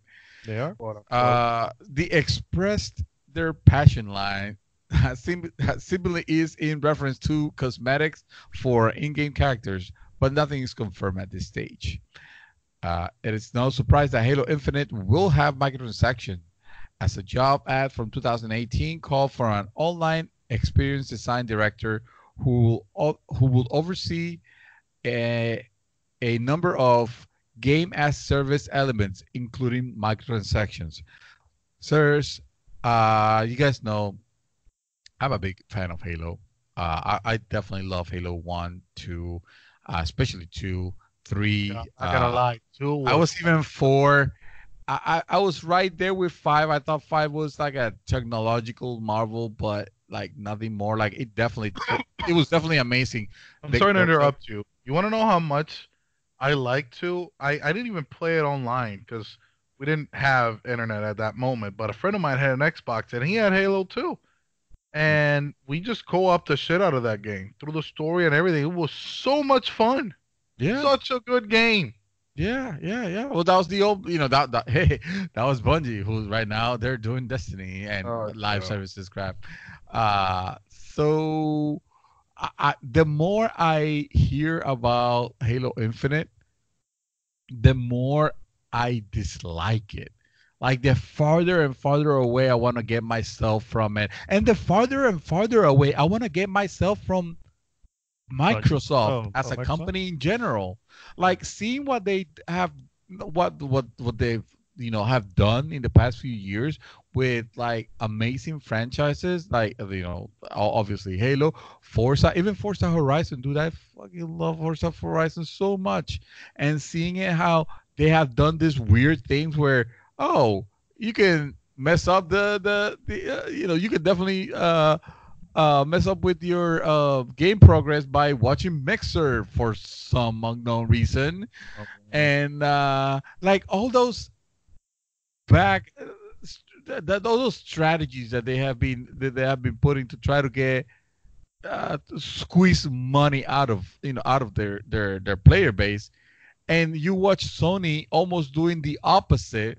Not to paint them as saints or anything like that, but they have certainly not have been abusive when it comes to microtransactions. They have not. I will argue that left and right, and it has made me grow more distance and more distance about that brand. You know what I mean? mhm. And it's a shame because Halo at one point was it was a gaming icon. Right now, like it's hard to get excited about the next Halo. I was until learned that it was not gonna be Halo 6. You know, I thought I was gonna be able to finish this stupid fight that they decided to continue on Halo 4 and then Halo 5, and now we're not even getting a Halo 6 because nobody cared about Halo 5 story. It was garbage. So they say like, oh, we're gonna soft reboot this and That's Destiny. exactly what. We're Yeah. gonna do Destiny.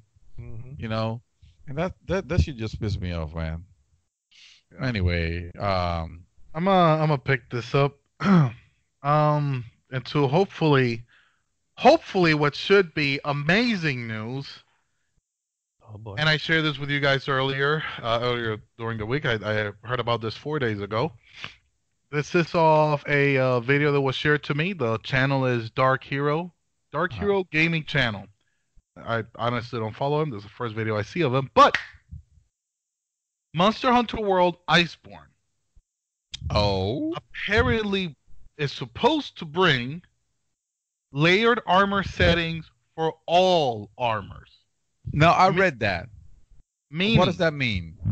meaning that if you want to wear whatever set you need to wear to have the best stats on your bow or whatever weapon, but you want to look like the Great Jagra set, you can do it. Oh, This you know what I'm saying? So Yeah, yeah. You keep the You don't- stats of one you set, can but they look show like the other. Yeah. yeah. you can make your armor look like whatever you want without affecting your stats. That being said, this is a feature Mhm. that I feel that in games like this, that should be mandatory. I can don't agree. know. I I can don't know. agree. At this point in time, where people just absolutely love customizing their characters, and considering that this is an action role-playing game, I want to look my way. I don't want, because eventually everybody will look the same. Right now, well, not right now, but when I was playing it heavily before now, when Behemoth came out, everybody looked like a Dragoon because it was the best armor set. Everybody looked the same. I see what you're saying. Yeah. And now it's the same thing. If you really want to maximize a set, a weapon, you're gonna get a set. And when you go in, if somebody's using the same weapon, chances are they're gonna look exactly or mostly exactly like you. Yeah. Yeah. I remember that. And I remember seeing you and Luna. Everybody's like, "Oh, you guys have all the nice sets." You know what I mean? And but you all look the same. You know, for the most part. Not Exactly. maybe not Luna, because Luna was always. Yeah, he's always out there, and Yeah, so is exactly. Zip. But for True. example, like I'm edgy as fuck. All right, and when I killed the Nergigante Elder Dragon, his armor set looked so beast that I farmed him until I got both sets, because one is kind of like with orange tones, and some pieces are different, like the spikes are different and shit. And then the other one is it's like purplish. I love A and B, right, or something like that. A and B sets? yeah, and they're useless for the most part. There's one piece here and there that some sets used to use, but overall it's fucking useless. And you look like a god of war and death, but it's useless. But you don't have the stats. How does that make any sense? So now, knowing that I hopefully, because all this information comes apparently from a Capcom video of the Iceborne expansion that's in Japanese, and they try to translate it, and it doesn't confirm it 100%. This is what I've gotten from reading, because the guy in the video says that it's coming, but if you go through the comments, you see some people say like, guys, chill out, this is not 100% confirmed, you know. But and I see where people can get excited of it, because if you see the video, even if you're not understanding anything they're saying, because everything's in Japanese, the way that they're setting up the armors and stuff, you can kind of see it. It looks like it's explaining it, basically explaining what layered armor would be. Right. Yeah. So I'm really hoping that this is true, because I want to look a particular way. Right now, I do have a layered armor that looks edgy enough for my taste. Not gonna lie, it took me a while, but I got something that's edgy enough for my taste. But yes, no, I want to use the Nergigante. Have you seen the Nergigante armor sets? I have. I remember when I first got to them, and I didn't. That wasn't the look that I liked. I actually went with the Legiana. I can't. Legana. Legiana. Yeah. Well, I love the way that one looked. That one was so freaking awesome. It's pronounced as Biana. No, Legiana, Legiana. Listen, you're right. I like those sets so much that I actually have loadouts with those armors just to look at them every now and then. Yeah, because you don't use them. Because once you get something that's higher stat, you're like, well, I'm not gonna go back. Remember the old Garen armor? Not the master, not the new one, but the old one. Yeah, but that new one. I know. You know what I like about the old one is good. The mask. And it I don't know, it inspires such intimidation off of it. I love that set. Yeah. The original one. I know what you're talking about, yeah. Specifically the high rank one, because then your eyes actually glow a certain color depending on which mask you have. And yeah, like to get a chance to use all of these things and make my character look more unique, yes, I can't wait for that to happen. I just hope that it actually happens. Oh, he was hoping. Yeah. He was hoping. Oh, you're still hoping. Yeah, I can definitely see your point, and the more I think about it, the more it makes sense. I first presented, like, I didn't like the idea of, well, it doesn't matter what suit what armor you're wearing, because you can just put whatever stats you want on it, and like that amalgamation kind of made it like it doesn't really, like, armor doesn't really matter. Like it's not about the look, it's more about, well, you still have to actually earn the armor. No, true. Yeah. Okay.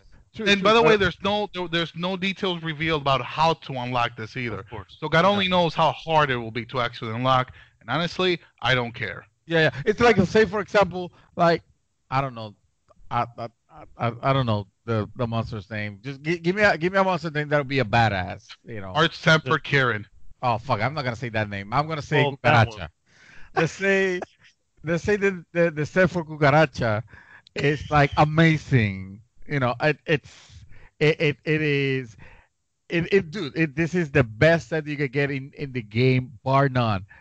Like looking at a play, like if I look at you wearing it, I already know, dude, you're a total badass. You're wearing that, you know, and not a lot of people, you know. Yeah, there's a few, and probably all your friends, because, you know, you'll play together. But it's still a big accomplishment. Now it feels like you could have the level 1, you know, rusted iron armor, but hey, I got all the stats from Cucaracha, so you never know. Listen, there's That's the hilarious. part in the video where they show they show one character creation, like right the set that looks like Soldier 76. Oh, great. But that's the kind of thing you can do if you give them Yeah. the option to do it. Yeah. And I'm not opposed to the idea. I'm just saying that the same way I think it's good that not all high level characters look like the same one mid max version, like a twin. Well, I think that's good. I also don't care much for, just grab the stat you like and just slap it into like any piece of armor. It doesn't matter, it's you can. Now, I know you said that you're not against it, but I just want to look at the other side of what you said about seeing someone with a cucaracha armor and saying that they're a badass. Now you see someone with the Jagras armor, and you're like, wow, you're fucking garbage. And then they No, what I'm wreck saying, you. why is that? No. I'm just saying, like, they say that the layer armor settings aren't there. Like, why would you judge it like that? Like, why is that player garbage? Because it doesn't have the highest armor in the game. Like, really? You know what I'm saying? No, I see what you're saying. Yeah. Because that happens. Yeah. I've lived through that. Okay, Final Fantasy, World of Warcraft, you go through that shit. Like, they look at you like, wow, See, that's what you're wearing? You're the problem here because you are addicted to the grind. That's what I gotta call you. Addicted to the grind. That I am. I actually recognize that. I'm grinding like 5 different games. This is not healthy. Sir, there's nothing wrong with it, and I do not judge you much. So, my last piece, real quick, is more of a humorous piece, and I found it hilarious, and I just want to throw it out there. Geralt of Rivia's familiar face in The Witcher 3 has been swapped out with the newer TV version. No. Oh, there's a mod for that? Courtesy of a modder, Of course. who has uploaded a new facial model based on Henry Cavill's 2 Nexus mods? Yes, Nexus Mod is a huge modding website. I think it's the modding website. Yes. So I have to ask, Mhm. did they digitally remove Henry Cavill's mustache? Oh, clearly, because his face looks hilarious. There you go. There you go. Admin4444 based the mod on screenshots and early footage of Henry Cavill playing Geralt in the upcoming Netflix adaptation of the Witcher books. Quote, this mod will be the base for different Henry Cavill variations in the future, he wrote. With scars, dirt, brown hair, and blue eyes, etc. But first of all, now I'm presenting a look closer to the Geralt of the Netflix show, end quote. And then, of course, Geralt's in-game voice actor, Doug Cockle, responded to the news that Henry Cavill was unwittingly trod on his territory. How dare they mod out the perfectly facial capture image of the game Geralt? And then he goes on to say, great. leave Geralt alone. He is fine as he is. But I giggled a bit. So it's interesting. It does look Weird. Yeah, no, it actually looks pretty good. I'm like, oh, it looks pretty good. Really, that kind of, and I'm gonna throw this one in here because it just reminded me of it. One that Dream actually shared today about Mortal Kombat 11. Mortal Kombat. Oh, dude, yes, that shit was hilarious.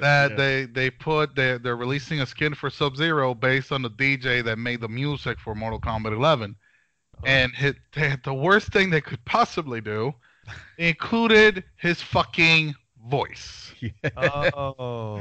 Which Sub-Zero sounds like he's supposed to. Like he's a grand master. Like he's like, you know, like he's not, he's got that character, and then now it sounds weird.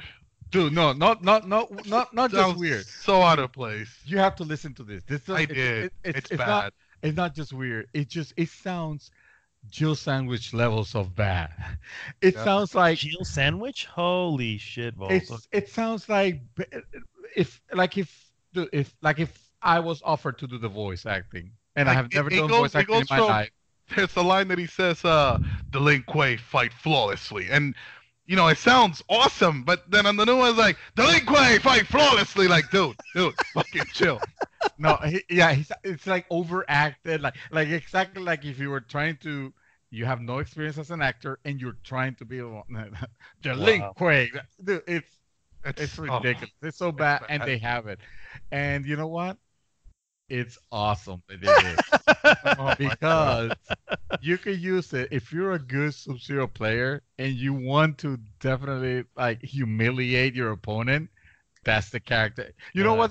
This is Dan from Street Fighter. This is Dan from Street Fighter. Yeah, I was just thinking that. Yeah, this is Dan from Street Fighter.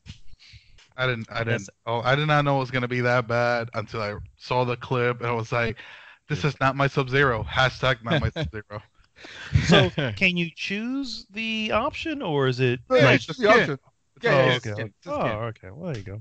That's not so bad. That's actually, that's definitely Dan then. I vote that it never gets removed. All right, because I think that is awesome. Pass it on from one Mortal Kombat to the next one. Fuck it. Yeah, go for it. Go for it. From every Mortal Kombat going forward, we need the Dan version. You know what else is not getting removed? The mech from Fortnite. Listen, I don't know much about it. I saw the thumbnail for it, and I read that it said mech, and then I saw Fortnite, and like moving on.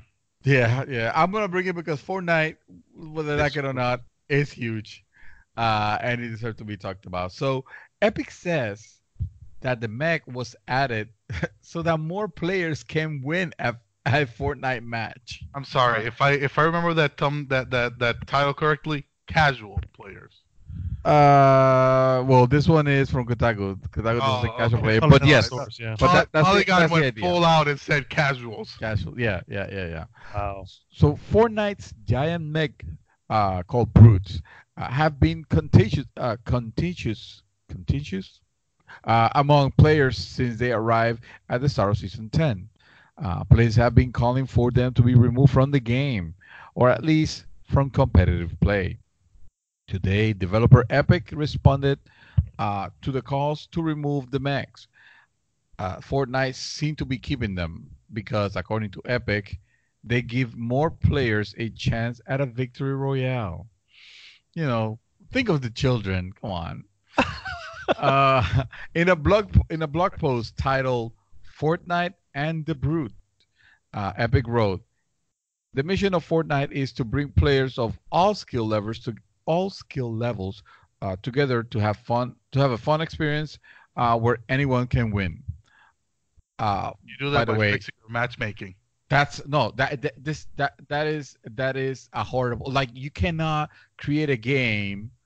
Like, it would be a stupid idea, and I'm sorry. I'm not the best player. I'm not the best competitive player. I'm not even competitive. Period. I don't think the idea of creating a game where anyone has a chance, to win at it, it's feasible. Yes, anyone can have a chance to win on it if they are, just like you said, Chaos, properly make. And obviously you have to practice and you have to get good. This is the argument that we were having all those several podcasts ago, that we were talking about difficulty in games and all that. And I got it. This is the gas version of it. Yeah. This is Fortnite, and so we joke about the fact, Fortnite, that's a game for casuals, and this and that, which and I don't mean to sound disparagingly when I use that term right now. It's a game that most people that play it, they're not often associated with playing other types of games. That's why I'm saying casuals, right. Not filthy casuals. Just like I would say, filthy console peasants like you guys. Oh my god. Drop kick this fool. That'll drop kick his computer. Yes, he's very close to it. No, but the whole idea sounds absurd. Anyway, It does. uh, The worst part is that I didn't know is that shit's on ranked. it that shit is on ranked. Yeah, Oh my god, that is so stupid. yeah. It makes no sense. Uh, Another part of Fortnite's mission, says the post, is to provide spectacle and entertainment when playing Fortnite. The Brute was added at the start of Season 10 with this mission in mind. Since then, we have seen players who have previously struggled with getting eliminations acquiring more, while the number of eliminations earned by the more experienced player remains steady. Yeah, I you have wonder given them why. you have given them the win button, basically. You know, it's like it's almost it's almost unfair. It's almost like seeing like two basketball teams playing, and one of them is destroying the other. What are you gonna do? You're gonna make you're gonna bring the basket down a little bit for the other team. You eliminate the numbers of players allowed in the team. I know exactly. It's kind of point. Start tying their hands behind their back and shit. And they think they're balancing the game, but what you're really doing is you're breaking the balance. You know. You're literally grabbing that balance and chucking it out of the window. Yeah, exactly. And so anyway, in the competitive arena, Epic reduced the spawn rate of brutes to account for higher levels of play. Specifically, for arena, we made a change on the spawn rate in order to reduce late game encounters. This is due to a higher number of players surviving in those circles compared to non-arena modes. We're happy with the results. With this result, by the way, mark my words, it's gonna be removed at some point. At some point, people are gonna be complaining. The voices are gonna be heard, and they're gonna be like, once the player base starts dropping, they'll take the shit off. Yeah. It's just ridiculous. It's hilarious. The game based on Titans, on Titanfall, does not have Titans, and yet this brute puts a brute on it. Right? Yeah, it's kind of hilarious. Anyway, you guys know where this is almost going. You know, the rest. The mech is obviously overpowered, and they're just making it over. They're just basically making it overpowered, hoping that back gamers will be able to get to suddenly be competitive. No, that's not how that works. It's a shortcut. Yeah. It's a dumb shortcut. Yeah, but it won't work out that way, unfortunately. Yeah. No. Well, for my last piece is not. I'm not reading this off of anything. This is just things that happened this week. I did mention earlier that Apex Legends did drop solos, the new mode. That day, that was Wednesday, it was not the only thing that dropped on in the gaming world overall. We saw the addition of a new character in Overwatch. Right? Oh yes. It's the new tank called Sigma. He's a shield tank. I didn't know it was a tank. Yeah, he's a tank. He's very difficult to play. He's very challenging to play, but he is a very good tank. If you're not good enough, you're gonna be garbage. Oh. And he doesn't really pair well with most other tanks. The best one that he pairs off with is Zarya. For the synergy between them is really well. I did like the character. I tried him out. I was not good at it. Practice. Yeah, right. I only played it like twice. I wasn't expecting to be great at it from the beginning. The way that his shield works, I don't know if you guys know the other shield tanks. Like Reinhardt has a giant shield. You just press the button. That's it. Orisa throws this shield onto the ground, right? Orisa is a horsey one, right? Yeah, a centaur-looking one. The centaur-looking, yeah. Oh, and then his shield, wow. The best example. Do you guys remember Symmetra when the game first came out? She had a shield that she could throw out. Yes. It works exactly like that. But when you first press the button, he throws the shield. When you let go of it, the shield stops. It'll keep moving forward until you let go of that shield, until you let go of the button. If you press it again, he pulls the shield back and it starts recharging. Wow. That So there's a lot of micromanaging. Yes, because your first reaction is to just press R2, and all you're gonna do is drop the shield probably right on top of you, and you won't even be able to see it. You're going to die, Oh wow. right? Because a mechanic like that, it's new to the game. Yeah. His primary fire, it's there's two balls that he throws out. It's a little bit slow, but it does good damage. His other skill, it's just boulders that he summons in front of him and he throws them and it does damage and it stunts characters. He's an His ult is earthbender. super entertaining because Mm.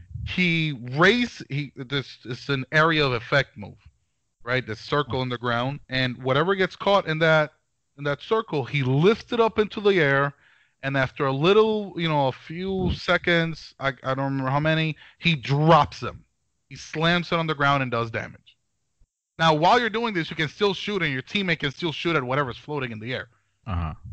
So that's actually pretty awesome to do. I saw one dude that got like a quad kill with it. It was great. Oh Oh wow. wow. Yeah. Like I said, if you use it well, you can.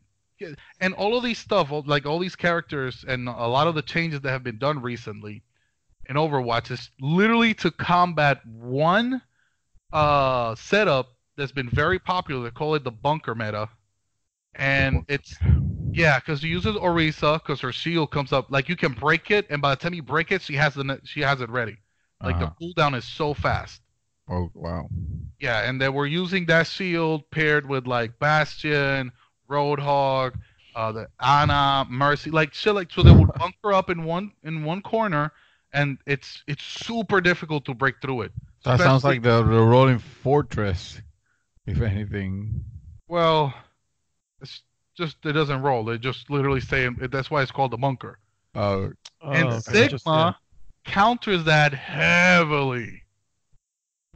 So this was made to okay. Yes, this was made to literally end that meta. that's And cool. not only that, they also included a beta version of what's going to be the role queue moving forward.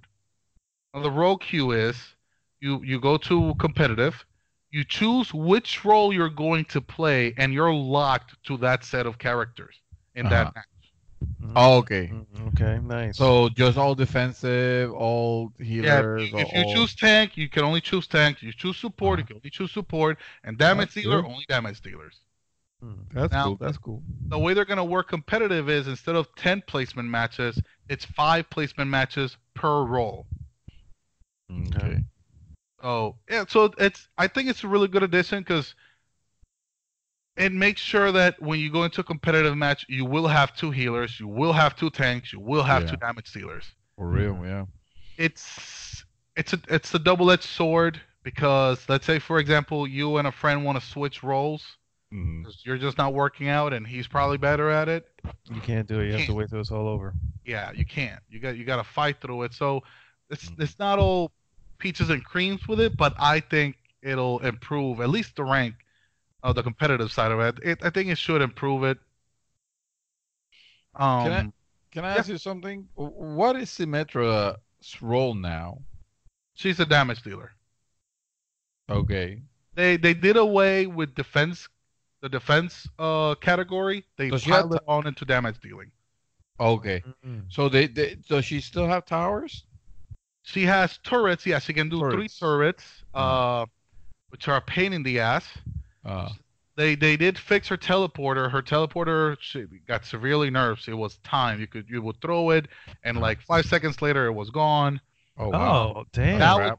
now it's permanent. Now she drops that shit, and until it gets broken, it stays there. Oh So it's a wow. lot more useful now. Yeah, and if you don't, the thing about Symmetris is if you don't take her down when the team fight starts, if you let her power up, she will steamroll your entire team. Damn. That level That of good. that beam gets OP as shit. Holy shit. Yeah. So that's those are the news for Overwatch. Now, Mortal Kombat 11. So the addition of Nightwolf, Oh, yes, I saw Mortal this. Kombat, yeah. which again, I'm telling you, Wednesday I was jumping all over the place with this game. It's like I wanted to try everything and I wanted to play everything. Mm. I tried out Nightwolf, but I'm not, I don't know that much about him. But Dark, in his, infinite goodness, decided to, you know, try out Nightwolf on me. Oh, Oh shit. He destroyed me. See, well, he's pretty good at this shit. the character is character. No, the character itself is good though. Like the pressure that he can put on you, it's solid. His range is good. His because he has a lot of movement that go forward, so he can cover a lot of distance. He Oh. can bounce off projectiles, reflect projectiles. He has a move that he increases his damage. Not to mention, he also has projectiles with his bow and arrow, with his spirit bow and arrow. He's Yeah. a very solid character. He And was yeah, always he was always a very aggressive character. I remember when he first came out on was it Mortal Kombat 3. If you knew how to use him and Cabal, they were very very aggressive characters. I remember them in 3. Like you could just lay the pressure on somebody and it's just like, you just couldn't get them off you. I like that play style. I like that pressuring play style. I can't play what they call footsies, Mm. but I like to apply pressure. If I have to play footsies, I'll do it with a character that applies pressure. That's why I love Sub Zero. By the way, they nerfed and buffed certain characters. They left Sub Zero completely alone, and I'm super happy about it. Except for the Uh, whole weird voice thing. Well, I'm never gonna do that, so I'm never wearing That's that sad. skin. Oh, but you should. You And should. oh, by the way, his fatalities are wow. Nightwolf, yeah. Yeah. There's one where he lifts you up of his head, and then the spirit bear comes up, and then he splits you in half. Holy wow. crap. Yeah. There better Yeah. not be any head scalping because that would be racist as fuck. I Just mean, saying. oh, I'm sure they well, there's a brutality where he grabs that sword-looking thing of his and just he hits you hard enough that the top of the skull just. Wow. Oh yeah, I guess you could chalk that up to like some level of scalping. Yes. But yeah, that's those are all the news that I have. All right. Awesome. All right, guys, stick with us. We'll be right back with our hot topic. Hot topic. A topic.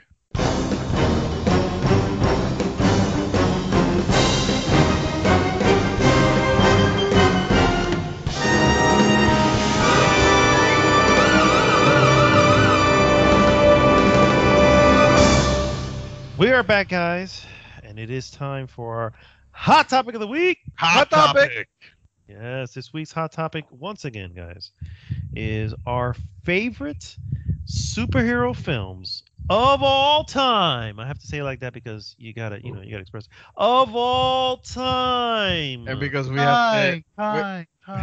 because we have had our top 10, our top 20, our top Marvels, our Yeah. top heroes.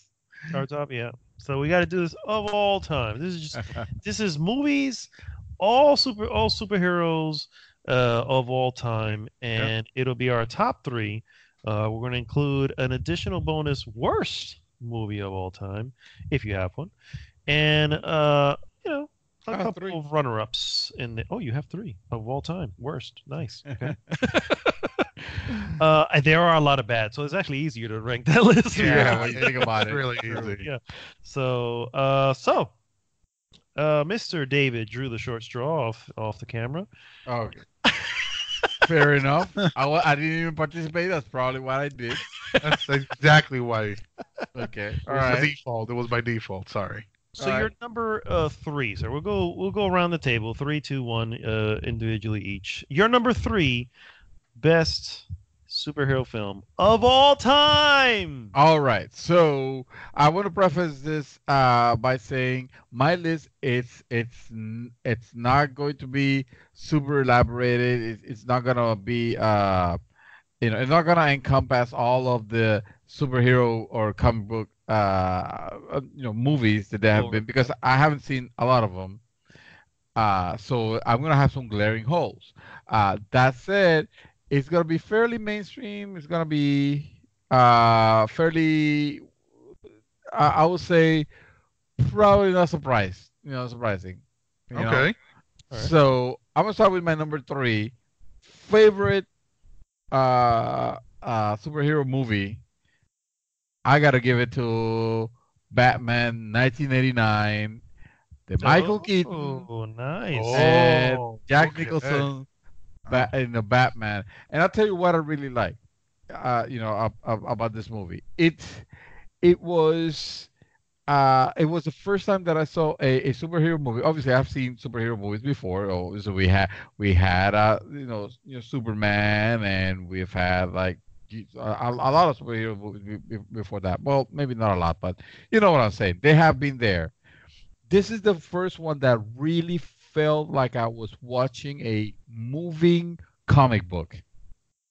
Um, the selection of colors, you know, where bright colors where bright was needed, especially say for example the Batman's shield logo thing in his chest, uh, juxtaposed against the very dark, very purpley background, the city in general. Uh, it's obviously this what's his name this director Tim Tim Burton. Burton. Tim Burton, yeah, very Yeah. Tim Burton. Mhm. A very Very Tim Tim Burton Burton look. movie.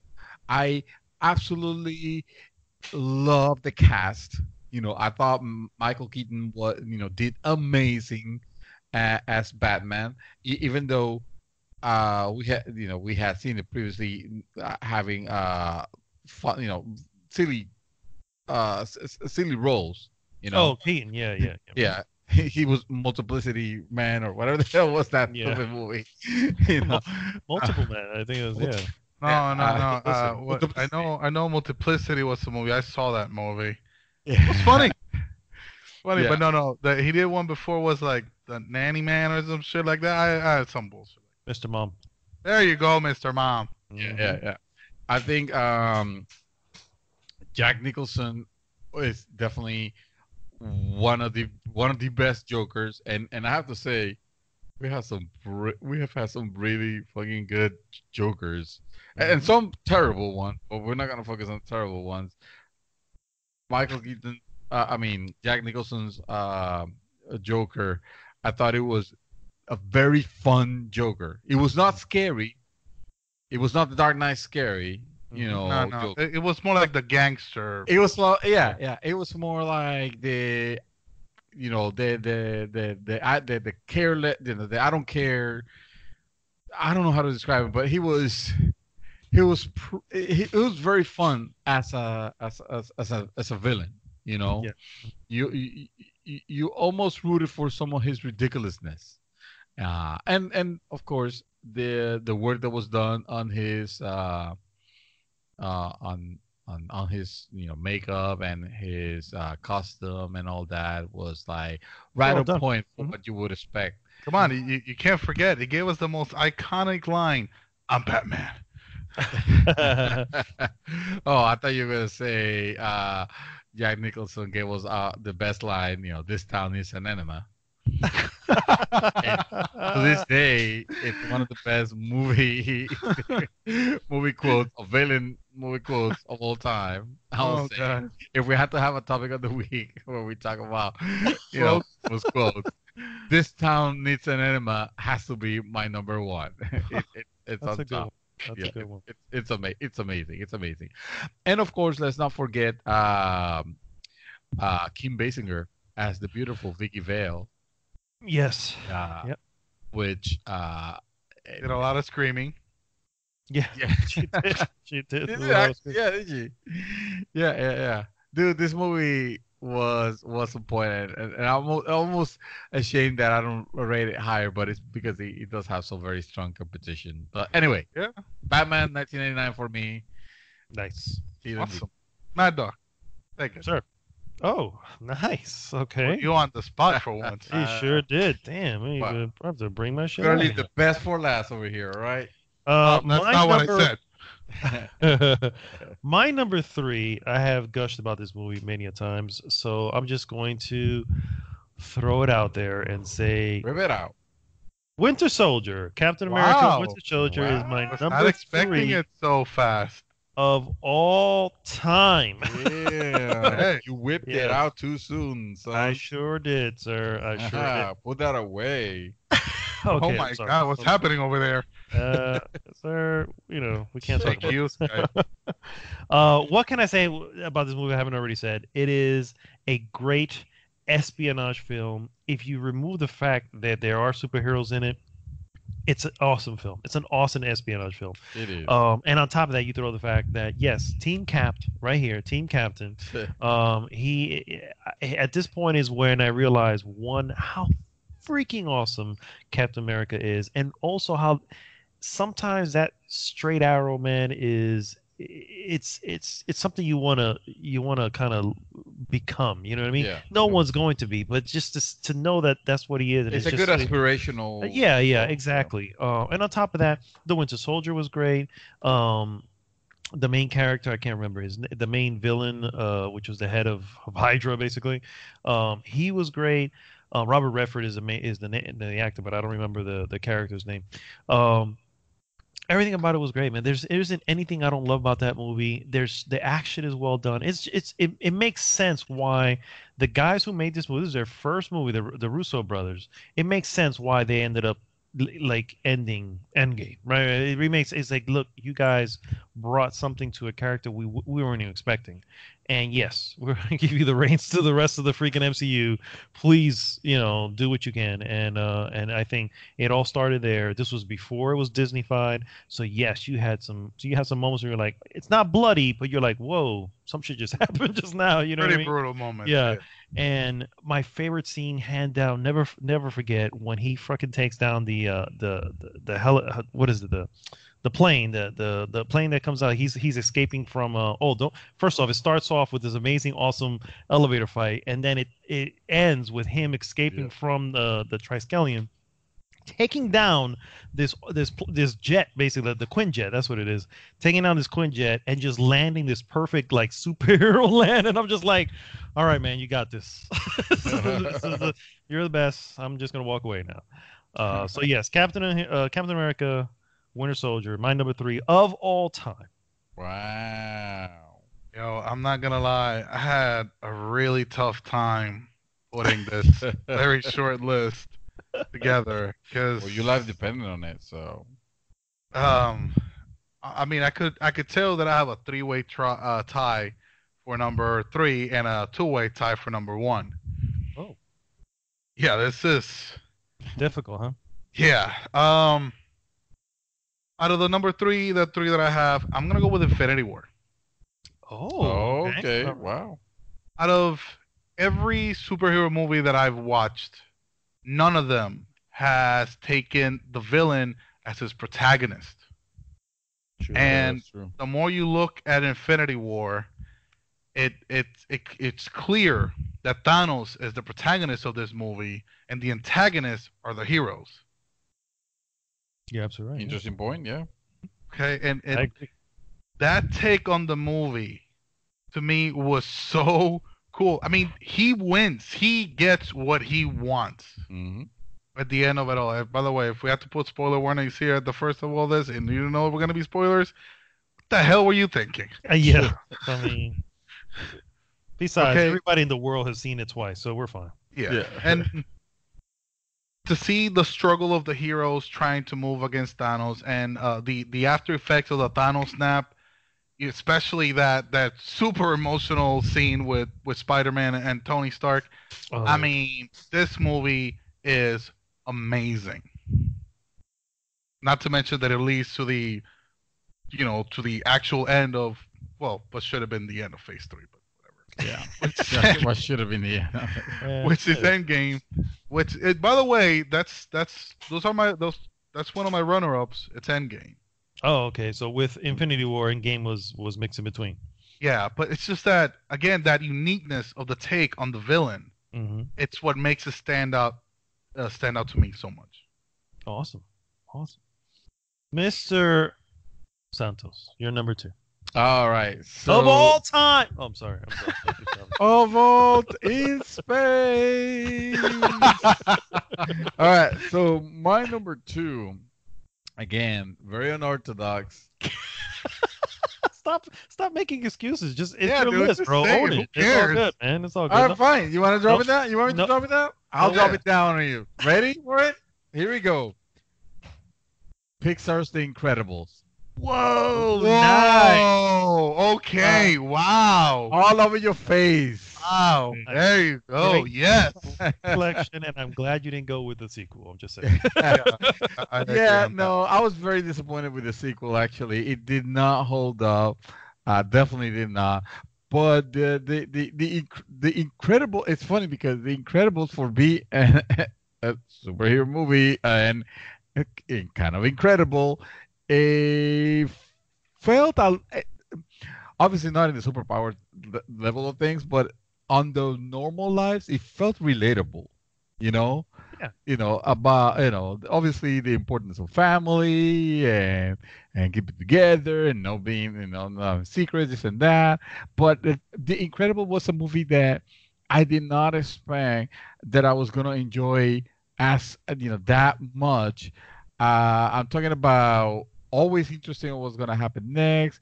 Uh, edge of the seat action, especially at the end, and it's silly because it's a Pixar movie, but at this time you are so invested on it, already because you love the characters, you love all the characters. That's kind of the disappointment of the second one. It's like they try to Samuel use, Jackson is in it. huh? Samuel L. Jackson is in it. Samuel Jackson is in it. Yeah. The the introduction of the baby in the second one, I felt like it was so forced. It was like, oh, let's just we have to introduce a new character here that is like the cute character, And he was way too OP. I mean, Yeah. just ridiculous. I was like, okay, well now we have again, we're going back to the Superman issue. You know what I mean? So Yeah. He's a Deus Ex Machina for everything. yeah, exactly. yeah. So and also it's just seeing this family, this completely or what you think is a completely normal family, and then watching them like all of them have their own superpowers. I don't know, man. There was something about this movie that Oh, it was amazing. I do not. Yeah. I'm not arguing with you at all with that choice. Not That's even a great little choice. bit. Yeah, it's Yeah. a great choice. Yeah. So that's my number second. Your Of number all time. second. All right.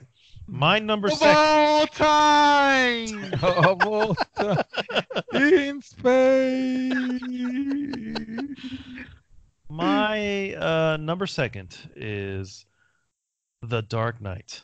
Oh, snap. Yes. What is going on here with your list? Let me see the- this list. I think your list is broken. I need you to back up, sir. I think The you're Dark Knight. reading it backwards. No. The Dark Knight, first off, as much as I love Captain America. I'm sorry to interrupt, but Dream, you're aware that if you read it backwards, The Dark Knight is still number 2? Fair enough. I didn't think about that, actually. I fucking hate you. Oh, It's still wrong because he still gave he put number 3 Winter Soldier. I was very Winter surprised. Soldier. okay, Yeah. so let me explain. Go ahead. I love Captain America Winter Soldier, and clearly when we talk about Marvel MCU films, you know what I'm saying? That's where that movie sits, right? So yes, it always sounds like that's my favorite of all time because we're always discussing the MCU. MCU does not encompass one, all of Marvel, and two, all of superheroes. I am always going to be a fan of Batman, and The Dark Knight is easily one of my favorite films of all time. One, it gave us such a more realistic Batman. Like you look at this and you go, this dude can really exist. Somebody can actually do this shit. You know, you have the right amount of money and a company, and you're a quadri-billionaire, whatever the hell it is. You can do this. You know, and there was nothing. The Batman Begins was a first note to kind of just show, hey, if we look at a Batman in real life, it's possible. No, Yeah. man. You get to the Dark Knight, it's like there is nothing that here that's. They went to the Bat Pod was like the number one thing. They created that. I thought it was a real Bat Pod. These are Yes, this they dude. did. Yeah, that's a real item. So it's like, man, this is possible. And then on top of that, you create the perfect version of his antagonist. I know Jack Nicholson did great, but in you take that character and everything, you put him into today's time. Really, really think about today's time when we think of, some insanity, some of the things that are happening in the world was like, whoa, this is crazy. Yeah, that's what we're seeing here. And you have this perfect antagonist for the hero. Um, absolutely, absolutely awesome. The screen just lights up every time the antagonist is on the screen. It kept me guessing the entire way when I first saw. I saw it a bunch of times in the damn theater. Um, absolutely love it. The score is awesome. The everything about this fucking movie is the when it switches into full what do you call it, IMAX mode, because it was this the chase when the Joker's in the truck and all that, and he's trying to get to Harvey Dent. Dude, that was such a freaking good scene, and all of that was done practical, and that's what made that so amazing. Because it's like there's no CG here. We're making practical things. Everything looked and felt real. It took place in Pittsburgh. You know what I mean? That's where it was filmed. Unlike the first one, where a lot of the stuff was on, some of the stuff was on set, other stuff was used elsewhere. Here, it just felt like you were in actual city dealing with these things, and it just made it like, yeah, this is and Batman's my hero, man. He's just the one. You know what I mean? So I gotta give it to him. So the Dark Knight, which obviously you guys have watched. I'm sure I don't have to. I'm not even A spoiling. zillion times. Yeah. So it's an amazing movie. I absolutely love it. Great drama on top of that too. Some really great drama in a superhero film. So that's my number two. Last time my number second. All right. So my number two. My new Um, number All second. time. Oh, yeah, I'm sorry. Spider-Man Into the Spider-Verse. Oh Yes. snap! Hands, hands down, the best Spider-Man movie I've watched. I agree. Right? I absolutely agree. I saw the Sam Raimi trilogy. I saw the two Amazing Spider-Man. I haven't seen Far From Home, but I did see Homecoming. And even then, I'm telling you right now, as good as Far From Home can be, as good as it can be, it's not gonna be better than Into the Spider-Verse. Into the Spider, I mean, just the fact that we're focusing on Miles Morales Yeah. makes it awesome. It's they give you this diversity without being in your face about it. hmm Yeah. Okay, they give you there's a girl in the team. There's not a forced romance angle here. There's no forced romance between the characters. hmm Yes, there's a level of connection, but in the end, they establish that they're just friends, Yep. and it doesn't get pushed more than that. That's it.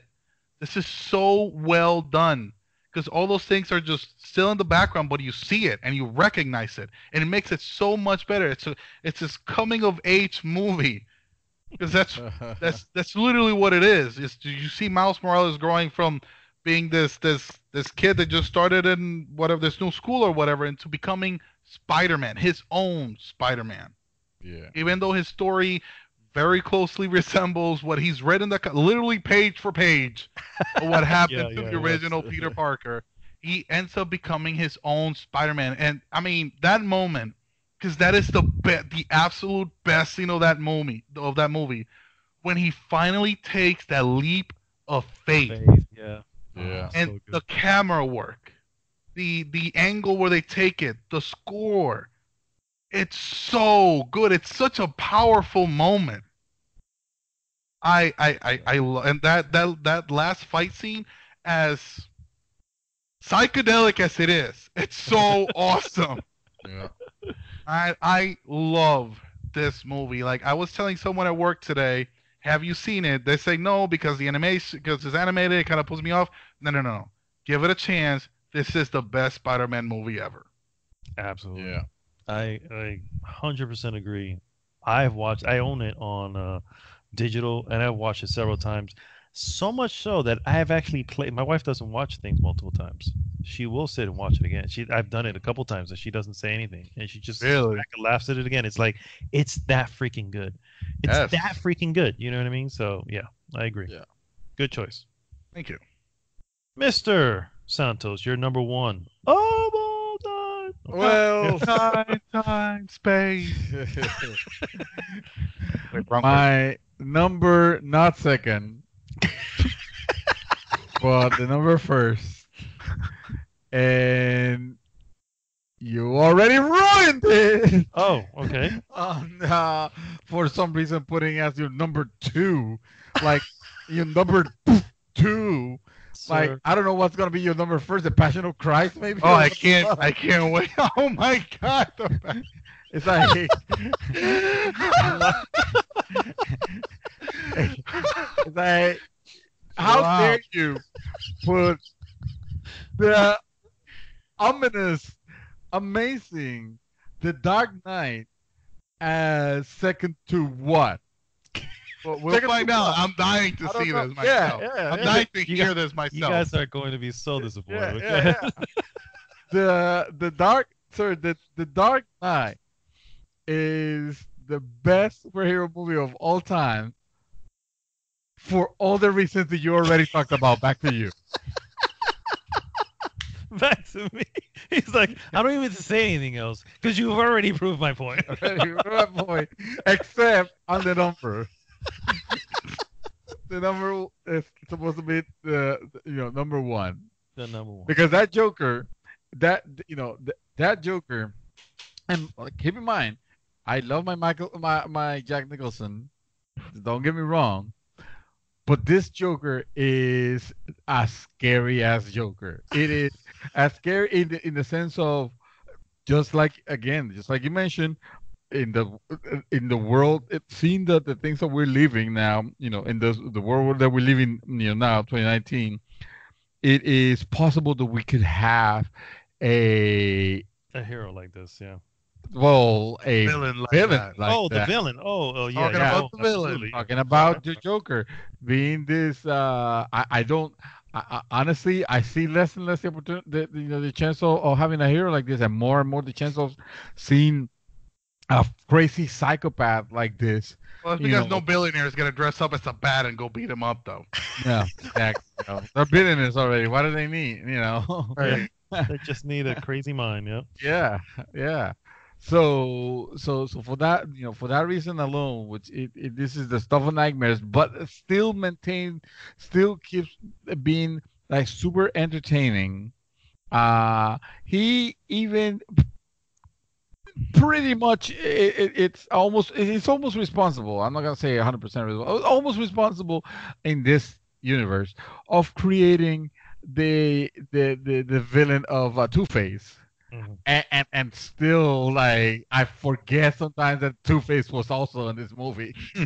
Yeah, he takes a back seat. He does, yeah. Hard. He does exactly. He's so good that it's almost regrettable that he doesn't meet, like, what do I want to say? Even when he's captured, even when he's, like, it doesn't feel like he gets his Mhm. his comeuppance. It feels like, okay, never you really captured was. me, but the city is fucked. The city is all fucked up. The city is afraid of you. I won still. I won at the end. I won. It doesn't matter. I destroy your symbol. And now you're gonna have to make a sacrifice to try to maintain the what? The remnants of what the symbol represented in Harvey Davis. And Harvey Dent, yeah. Harvey Dent. Dude, it was it almost feels like honestly, like he lost, like Batman lost in this one, and that's what makes it so great. So yeah, I don't know what kind of thing you were smoking. So, okay. So this is let's a- hear this first of all, number one, sir. It's a great Probably choice. Blade or something. No. Dear Lord, no. He's gonna give it to Orgasmo. Remember that movie? It's generic, man. No, no, no. Oh my God. I'm The just kidding. Heckler. The heckler. There's a Oh movie about my generic man? No, I'm just kidding. Oh, there should totally be a movie about the There Heckler. should be. That's what I'm saying. We're missing out, guys. Let me It's tell gonna be play. Let's see who plays generic man. Ryan Gosling, probably. There you There go. you go. Yep. About generic and actors you can get. Yeah, there you go. Exactly. He has no emotions, no nothing. It's just blank look at his face the whole time. Okay. Okay, seriously. All right. All right. All right. Are So you done crapping on Ryan Gosling? I mean, I like Ryan Gosling. I really like it too. Yeah. Clearly. Move on. He's he's a one-trick pony. So my my number one, guys, and hear me out. I can't wait. I have a feeling that you guys are gonna be like, "What?" Yes, I already predicted that's gonna be my reaction, no matter what you say. It's gonna be RoboCop. There you My go. number RoboCop. one is Logan, and here's why. Okay, first off, I can live with that. thank you. Yeah. I guess. I can So live with that. let me explain why. Alright. The X-Men universe. Oh my God. in No, that's it. That's it. You can just put a dot there. The X-Men yeah, universe. yeah, full stop. Right? Full Yeah, yeah. stop. It has Right. been this ridiculous up and down, mostly down. You know, it's like, and let's be real, 2000 was when the X-Men first came out. So we've been dealing with the X-Men longer than we've been dealing with the MCU, right? Okay. So I saw Wolverine. Wolverine was my favorite. Is my favorite X-Man. You know what I mean? Amen. And he's always a character, and I'm sure he's many favorites. This is not a shock to anybody. His representation in those films had moments which were good, which was X-Men 2, where the attack at the school, where I was like, yes, we are seeing a badass Wolverine. Unfortunately, it doesn't last very long because again they pull the reins back on PG-13 is a thing. Exactly. And then you have, after all these years, you have, first off, I've always kind of dug the films that movies that in general show like the washed up hero. You know what I mean? And that's what we have here. He is old. He is sick. He is his blades don't even come all out at once. You know what I mean? It's just like all these little things, and he's at the end of his rope. He's like, I don't give a shit. I just need to die, but I can't die because I can't let Xavier die, and because Xavier is sick, he can literally kill millions of people by accident. You know what I mean? Let me talk about Patrick Stewart. Patrick Stewart was amazing in this film, dude. His remorse for what he did. And first off, it's the reveal of what he did. At the same time, he's feeling the remorse of what he did. You know what I mean? It literally just blew me away as to you know, just the type of character they're doing. Then he gets put into a situation he doesn't even want to be in. He just wants to freaking move on with life. And On a he's boat. yeah, exactly. And he just gets put back into a situation, and it finishes with him obviously in the ultimate sacrifice. And it's against himself, man. He just gets his ass whooped against it. That's another thing.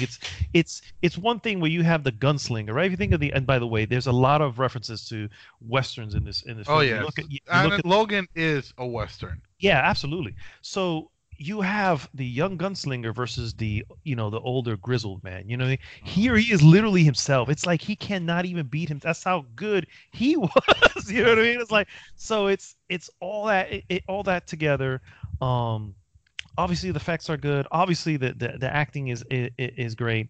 I love it shocked me, you know, because I came out of it going, and the shocking part of it is this movie cannot exist without all the crap that came before it. You know what I'm saying? It's like you need this path of shit to get to this film and get to greatness.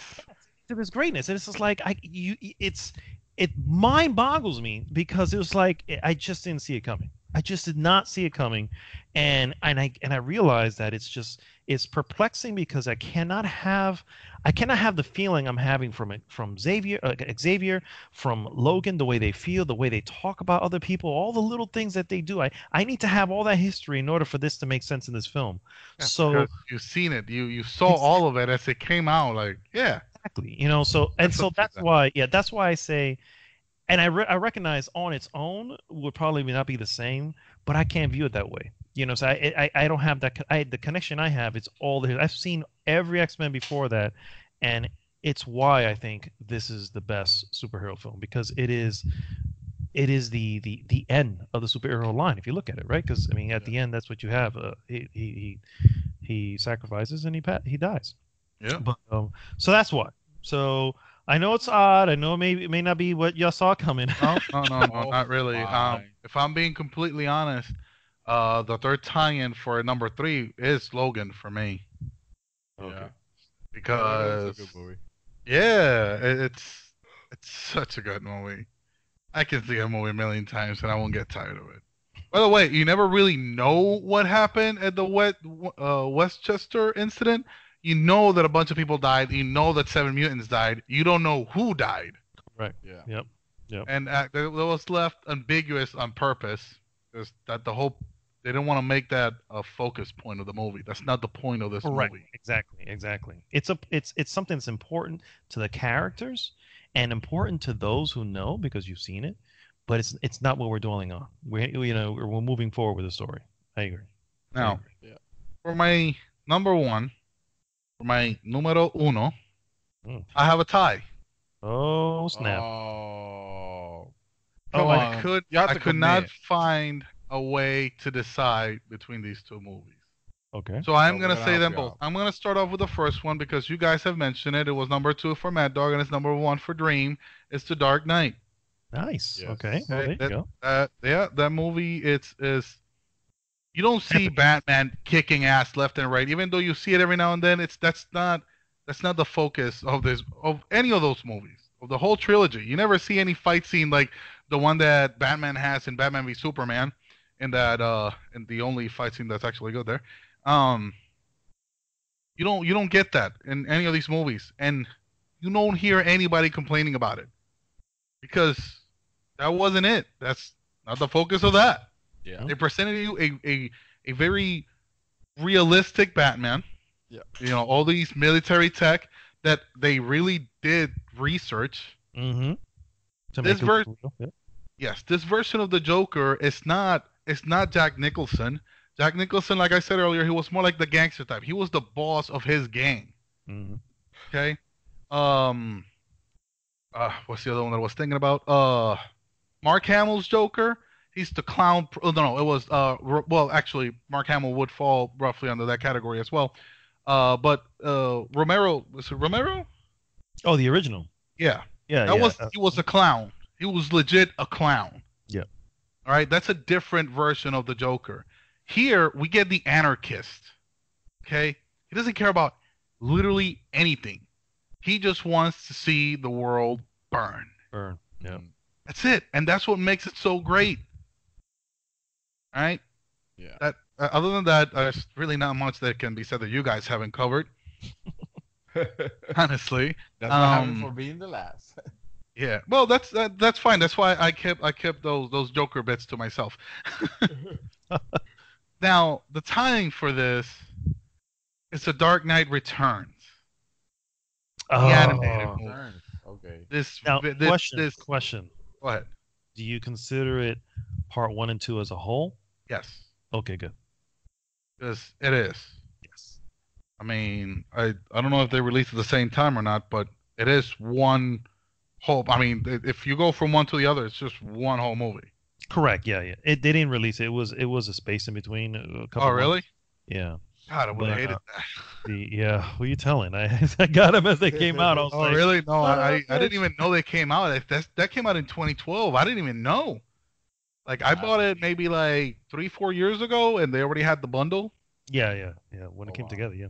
And it's like 5 hours of this depressed Batman who's retired. Yes. Right, Exactly. Yeah. Mhm. who suddenly, for whatever reason, he's got like a mustache in the beginning. He's old. He's whatever. He really doesn't care about life anymore. He's just looking for thrills for the sake of thrills. What is it? What is this called again? The Dark Knight Returns, This is the animated one. an animated movie. I'm looking at it on Amazon. It's good. So good. So, and suddenly one morning he wakes up, boom, he's like, he goes through some things, like some visions that he has, and the very next morning his mustache is gone. He doesn't even know that he shaved it. Shit, this is a 30th anniversary edition Because this is based off, comic. The comic. about Ah, a story gotcha. arc made by Frank Miller. Oh, okay. No, hold Is on. that right? I want to find the actual. Yeah. Frank Miller. Yeah. And then he moves on. He sees the city is in chaos. He knows the city needs him.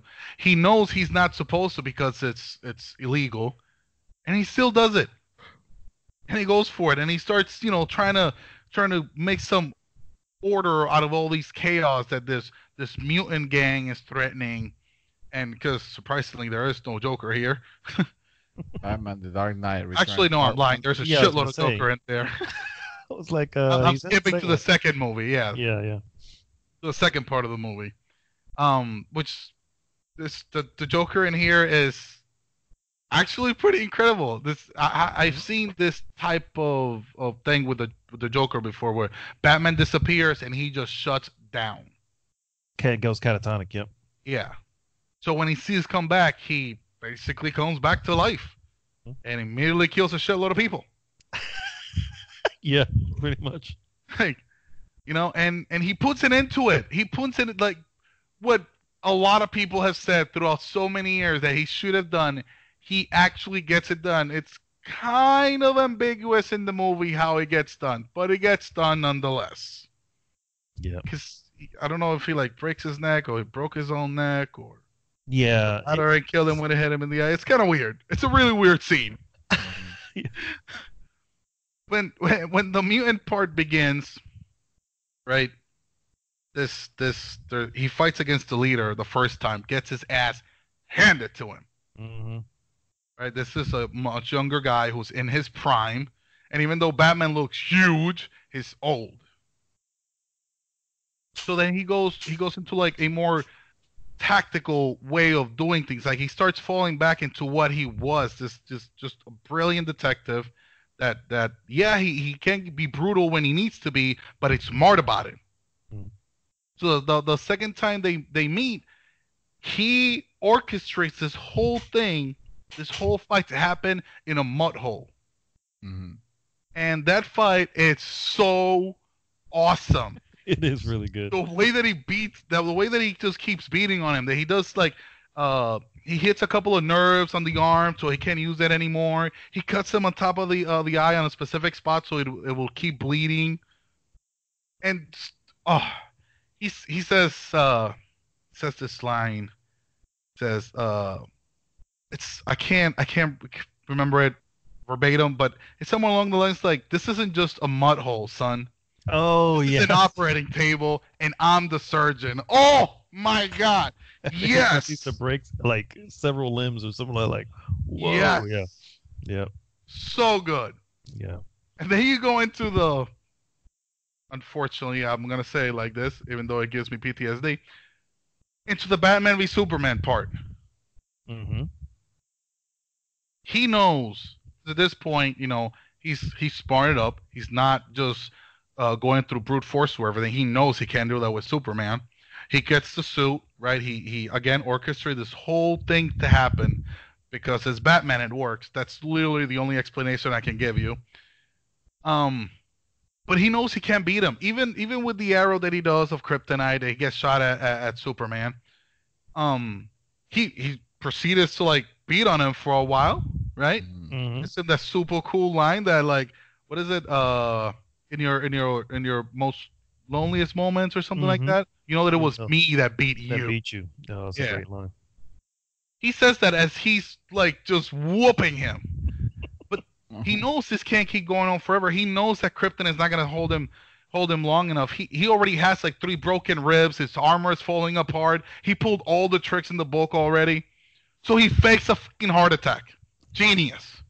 I'm going to end this fight my way. Know that I could have killed you, and I'm not going to.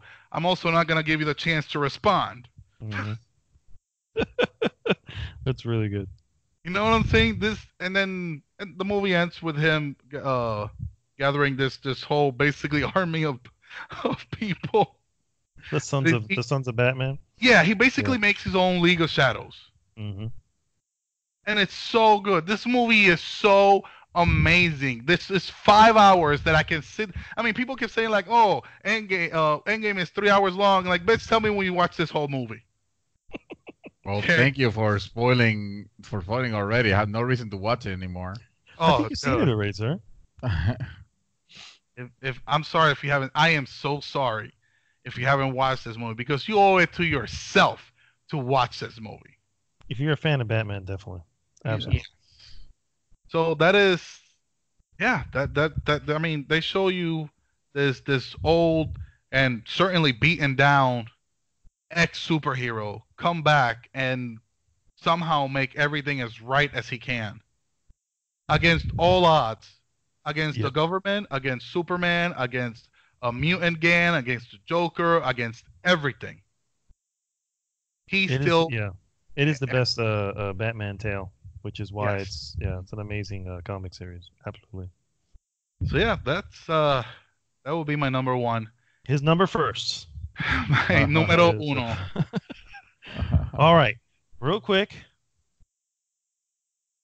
Worst of all time, just list them out. Mr. Santos, go.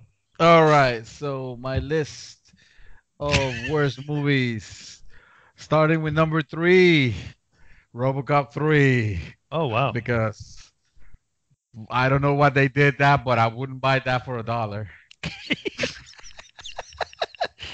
Number 2, Guardians of the Galaxy 2. Oh, wow. Wow, come on. That movie's not, I mean, I'm not saying it's good, but it can't be that, it's not that bad. Sir, it is. Let's not. Come on, it had a few moments. Yes, it did have a few moments that were not enough to keep this together. This was the worst Marvel movie, and my number 2 worst movie. Worst of all time. Worst of all time. And keep in mind again is the movies that I have watched. Mm-hmm. And my number 1, because I haven't watched Halle Berry's The Catwoman, because why would I? Or Daredevil, because again, why would I? And the number 1 worst superhero movie of all time that I've watched, that I was sorely disappointed because of the huge potential that it had. It was this year's Glass, man. Oh, yes, Glass. Wow. After watching Unbreakable recently, and you know that the movie is old as dirt, and being like, oh yes, this worked. This completely changes my opinion of what's the second M. one? Night Shyamalan? No. Split. Split. Oh, Yeah. Split. Because at first I didn't like. Oh, I thought I didn't like Split, but it was more like I didn't understand it. But seeing it on contrast with Unbreakable, I was like, oh yeah, this will actually. And I was getting, I wanted to get ready for this movie. I was like, oh yeah, totally down with it. With this, with M. Night Shyamalan. Universe. But of course, he has demonstrated that he can be a little inconsistent, and I guess this was too much to expect it to be great because it went south after this first quarter. The first quarter started amazing, and it went south real fast. Listen, the reviews have been so bad for the movie. I can't bring myself to watch it. Don't. Probably don't. Yeah. Just don't bother. Just accept the other 2 movies as that's it. Yes. Okay. That's it. Yeah. This is fan fiction. And use my imagination for everything else. Yeah. Exactly. All right, man, dog. my worst ones I'll quickly go through. Superman Returns Oh God. because That is definitely such a that's bad a movie. horrible film. Kevin Superman Spacey Returns. could not do, and I know what Kevin Spacey has, well, he's been whatever accused of, or he probably did. That's not what I'm saying. He was a great actor. He could not save this movie. Yeah. Superman Returns, Suicide Squad. Oh God, I never That watched. movie I didn't is see that. absolute third. Oh my God, it's so bad. It's Is it so bad. unadulterated garbage? What you It say? is unadulterated. Yes, it is just. I don't know how anyone can find any joy in this movie. There is no joy to be had.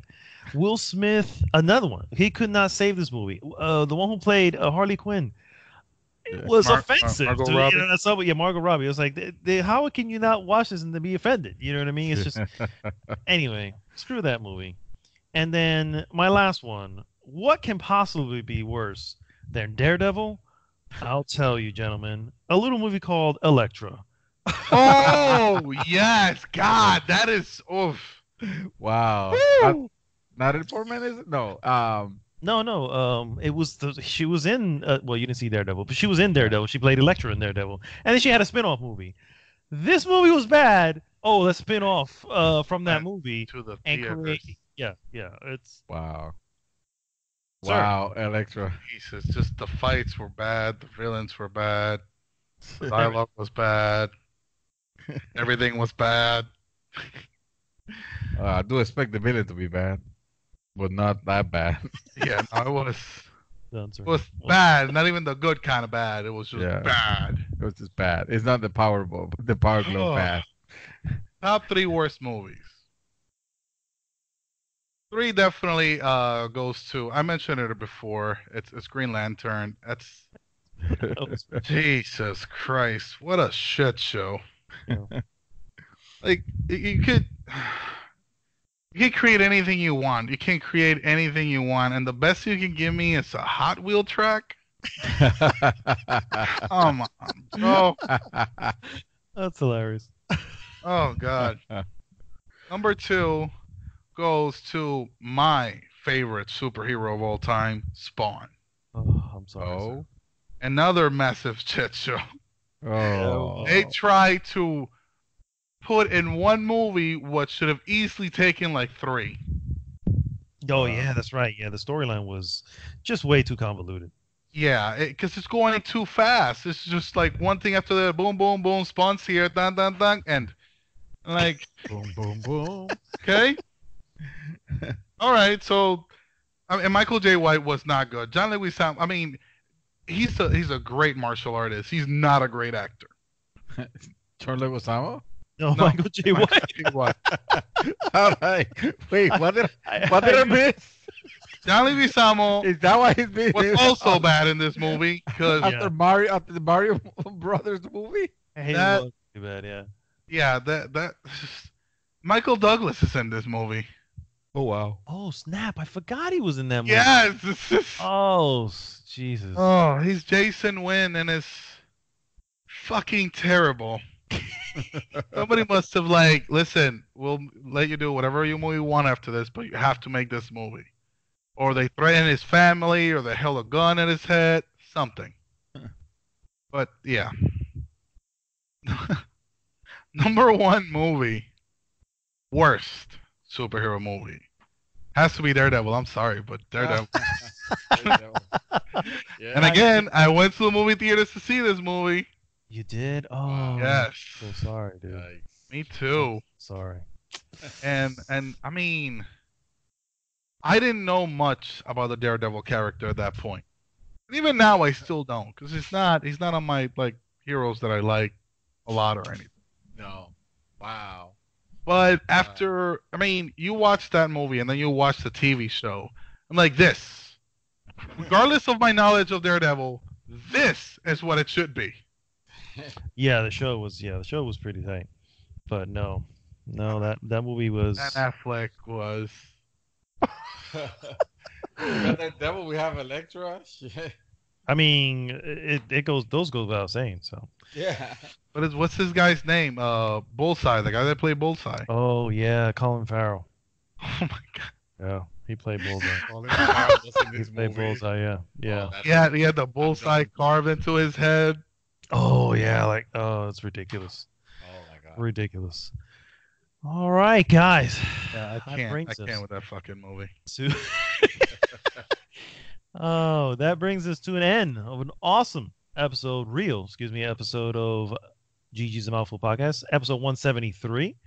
As always, please go to goodgame.tech, join the conversation there, and of course, please like, subscribe, and share the podcast with everyone. This is Mad Dog signing off for this week. Mr. Chaos Reaper. Guys, get ready because next week we're gonna do top best video game movies ever. No, I'm just lying because if we made a top 3 of best video game movies, it I would think be we empty. did that at some point. Yeah, It would be empty. Really? Because Well, let's see. We got Mario Brothers, Doom, The Rock's Doom, and the upcoming Sonic movie, right? There you go. All right, we got all 3. Hands Oh. down. No, guys, this was I love this hot topic. I actually this went longer than I thought it was going to, but I didn't think it was gonna be this long. Yeah. It's like it's only 3 movies. How long? And I knew we were gonna overlap on some of the movies. And I'm like, how long Yeah, can I this did be? too. Yeah, no, this went on for. You obviously had a lot to contribute, so. Listen, it's just this is the stuff that we love. Yeah, So absolutely. why not? We go in depth into what we love. Like I watched so many videos about all of these movies, breaking them down, pointing out what's Yeah. wrong with it, pointing out what's right about them. Oh shit! I just the did my same way. list on the break. What? I just did my list on the break. Wow, good job. It's like you had like 5 days to do it or anything. I know, right? Honestly, I was very what's the word? Conflicted. I was very conflicted about where to put some of these movies because I feel like this is just as good as this, and like which one? Like I wanted to mention Logan so bad. Like I want to save to Logan, but I almost feel bad that I forgot about Logan. Not that I forgot, but Slipped your mind. Yeah, It that happens. movie. That movie deserved to be up there in the list. Also, Alright. I want to make an announcement. I do have I'm planning a stream in my head. Hopefully soon. I'm thinking of going back to Resident Evil 2. Nice. Oh. Dark has been requesting me to stream this game for a year already, and I kind of owe it to the guy to stream this game. So I got that plan. I want to add a little something to the stream because I do have the camera, and I just want to see if I add a few things, see how Okay. they work out. So yeah, guys, thank you very much for having me. And apparently I'm permanent here, so I don't thank you anymore. First off, I look forward to the stream, and I also want to add to those streams. Right, we'll be streaming Catherine for everyone. Yeah, joy. Yay. And I also want to probably go back to The Witcher 3 and probably stream that as well. Yay. All right. All that Miss- being said, yes. No, you were on a roll. I'm Oh, sorry. I'm sorry, I yeah. stopped Mr. Santos, take us home. The Dark Knight is the best superhero movie of all time, and you guys you. better Preach it, brother. Preach it. respect that. I respect it. Yes. Curse of Batman. Yeah, exactly. Batman. 2 Batmans on my list, actually. You guys know Yeah. this? I should tell you. My number one was tied between 2 Batman. Oh yeah, and there you go. That says it all. Batman is the best superhero of all time. Ben Affleck, good job. Give it up for Ben Affleck. Oh. Hey, he's Oh. the most recent one. Or even better, what's the kid that's coming up now? Stop. No. Stop. You're ruining it. You're ruining it. Yeah, Oh my God. Robert Pattinson. Yay! Plus, I know. I think he dropped Yes. out, by the way. Wait. No, Oh, no, no. it didn't. Yeah, No, It did no. not. You're imagining. he's in like Flynn. That's right. He's in like a sparkly vampire. Oh my God. Stop. All right, guys. We'll see you next week. GG.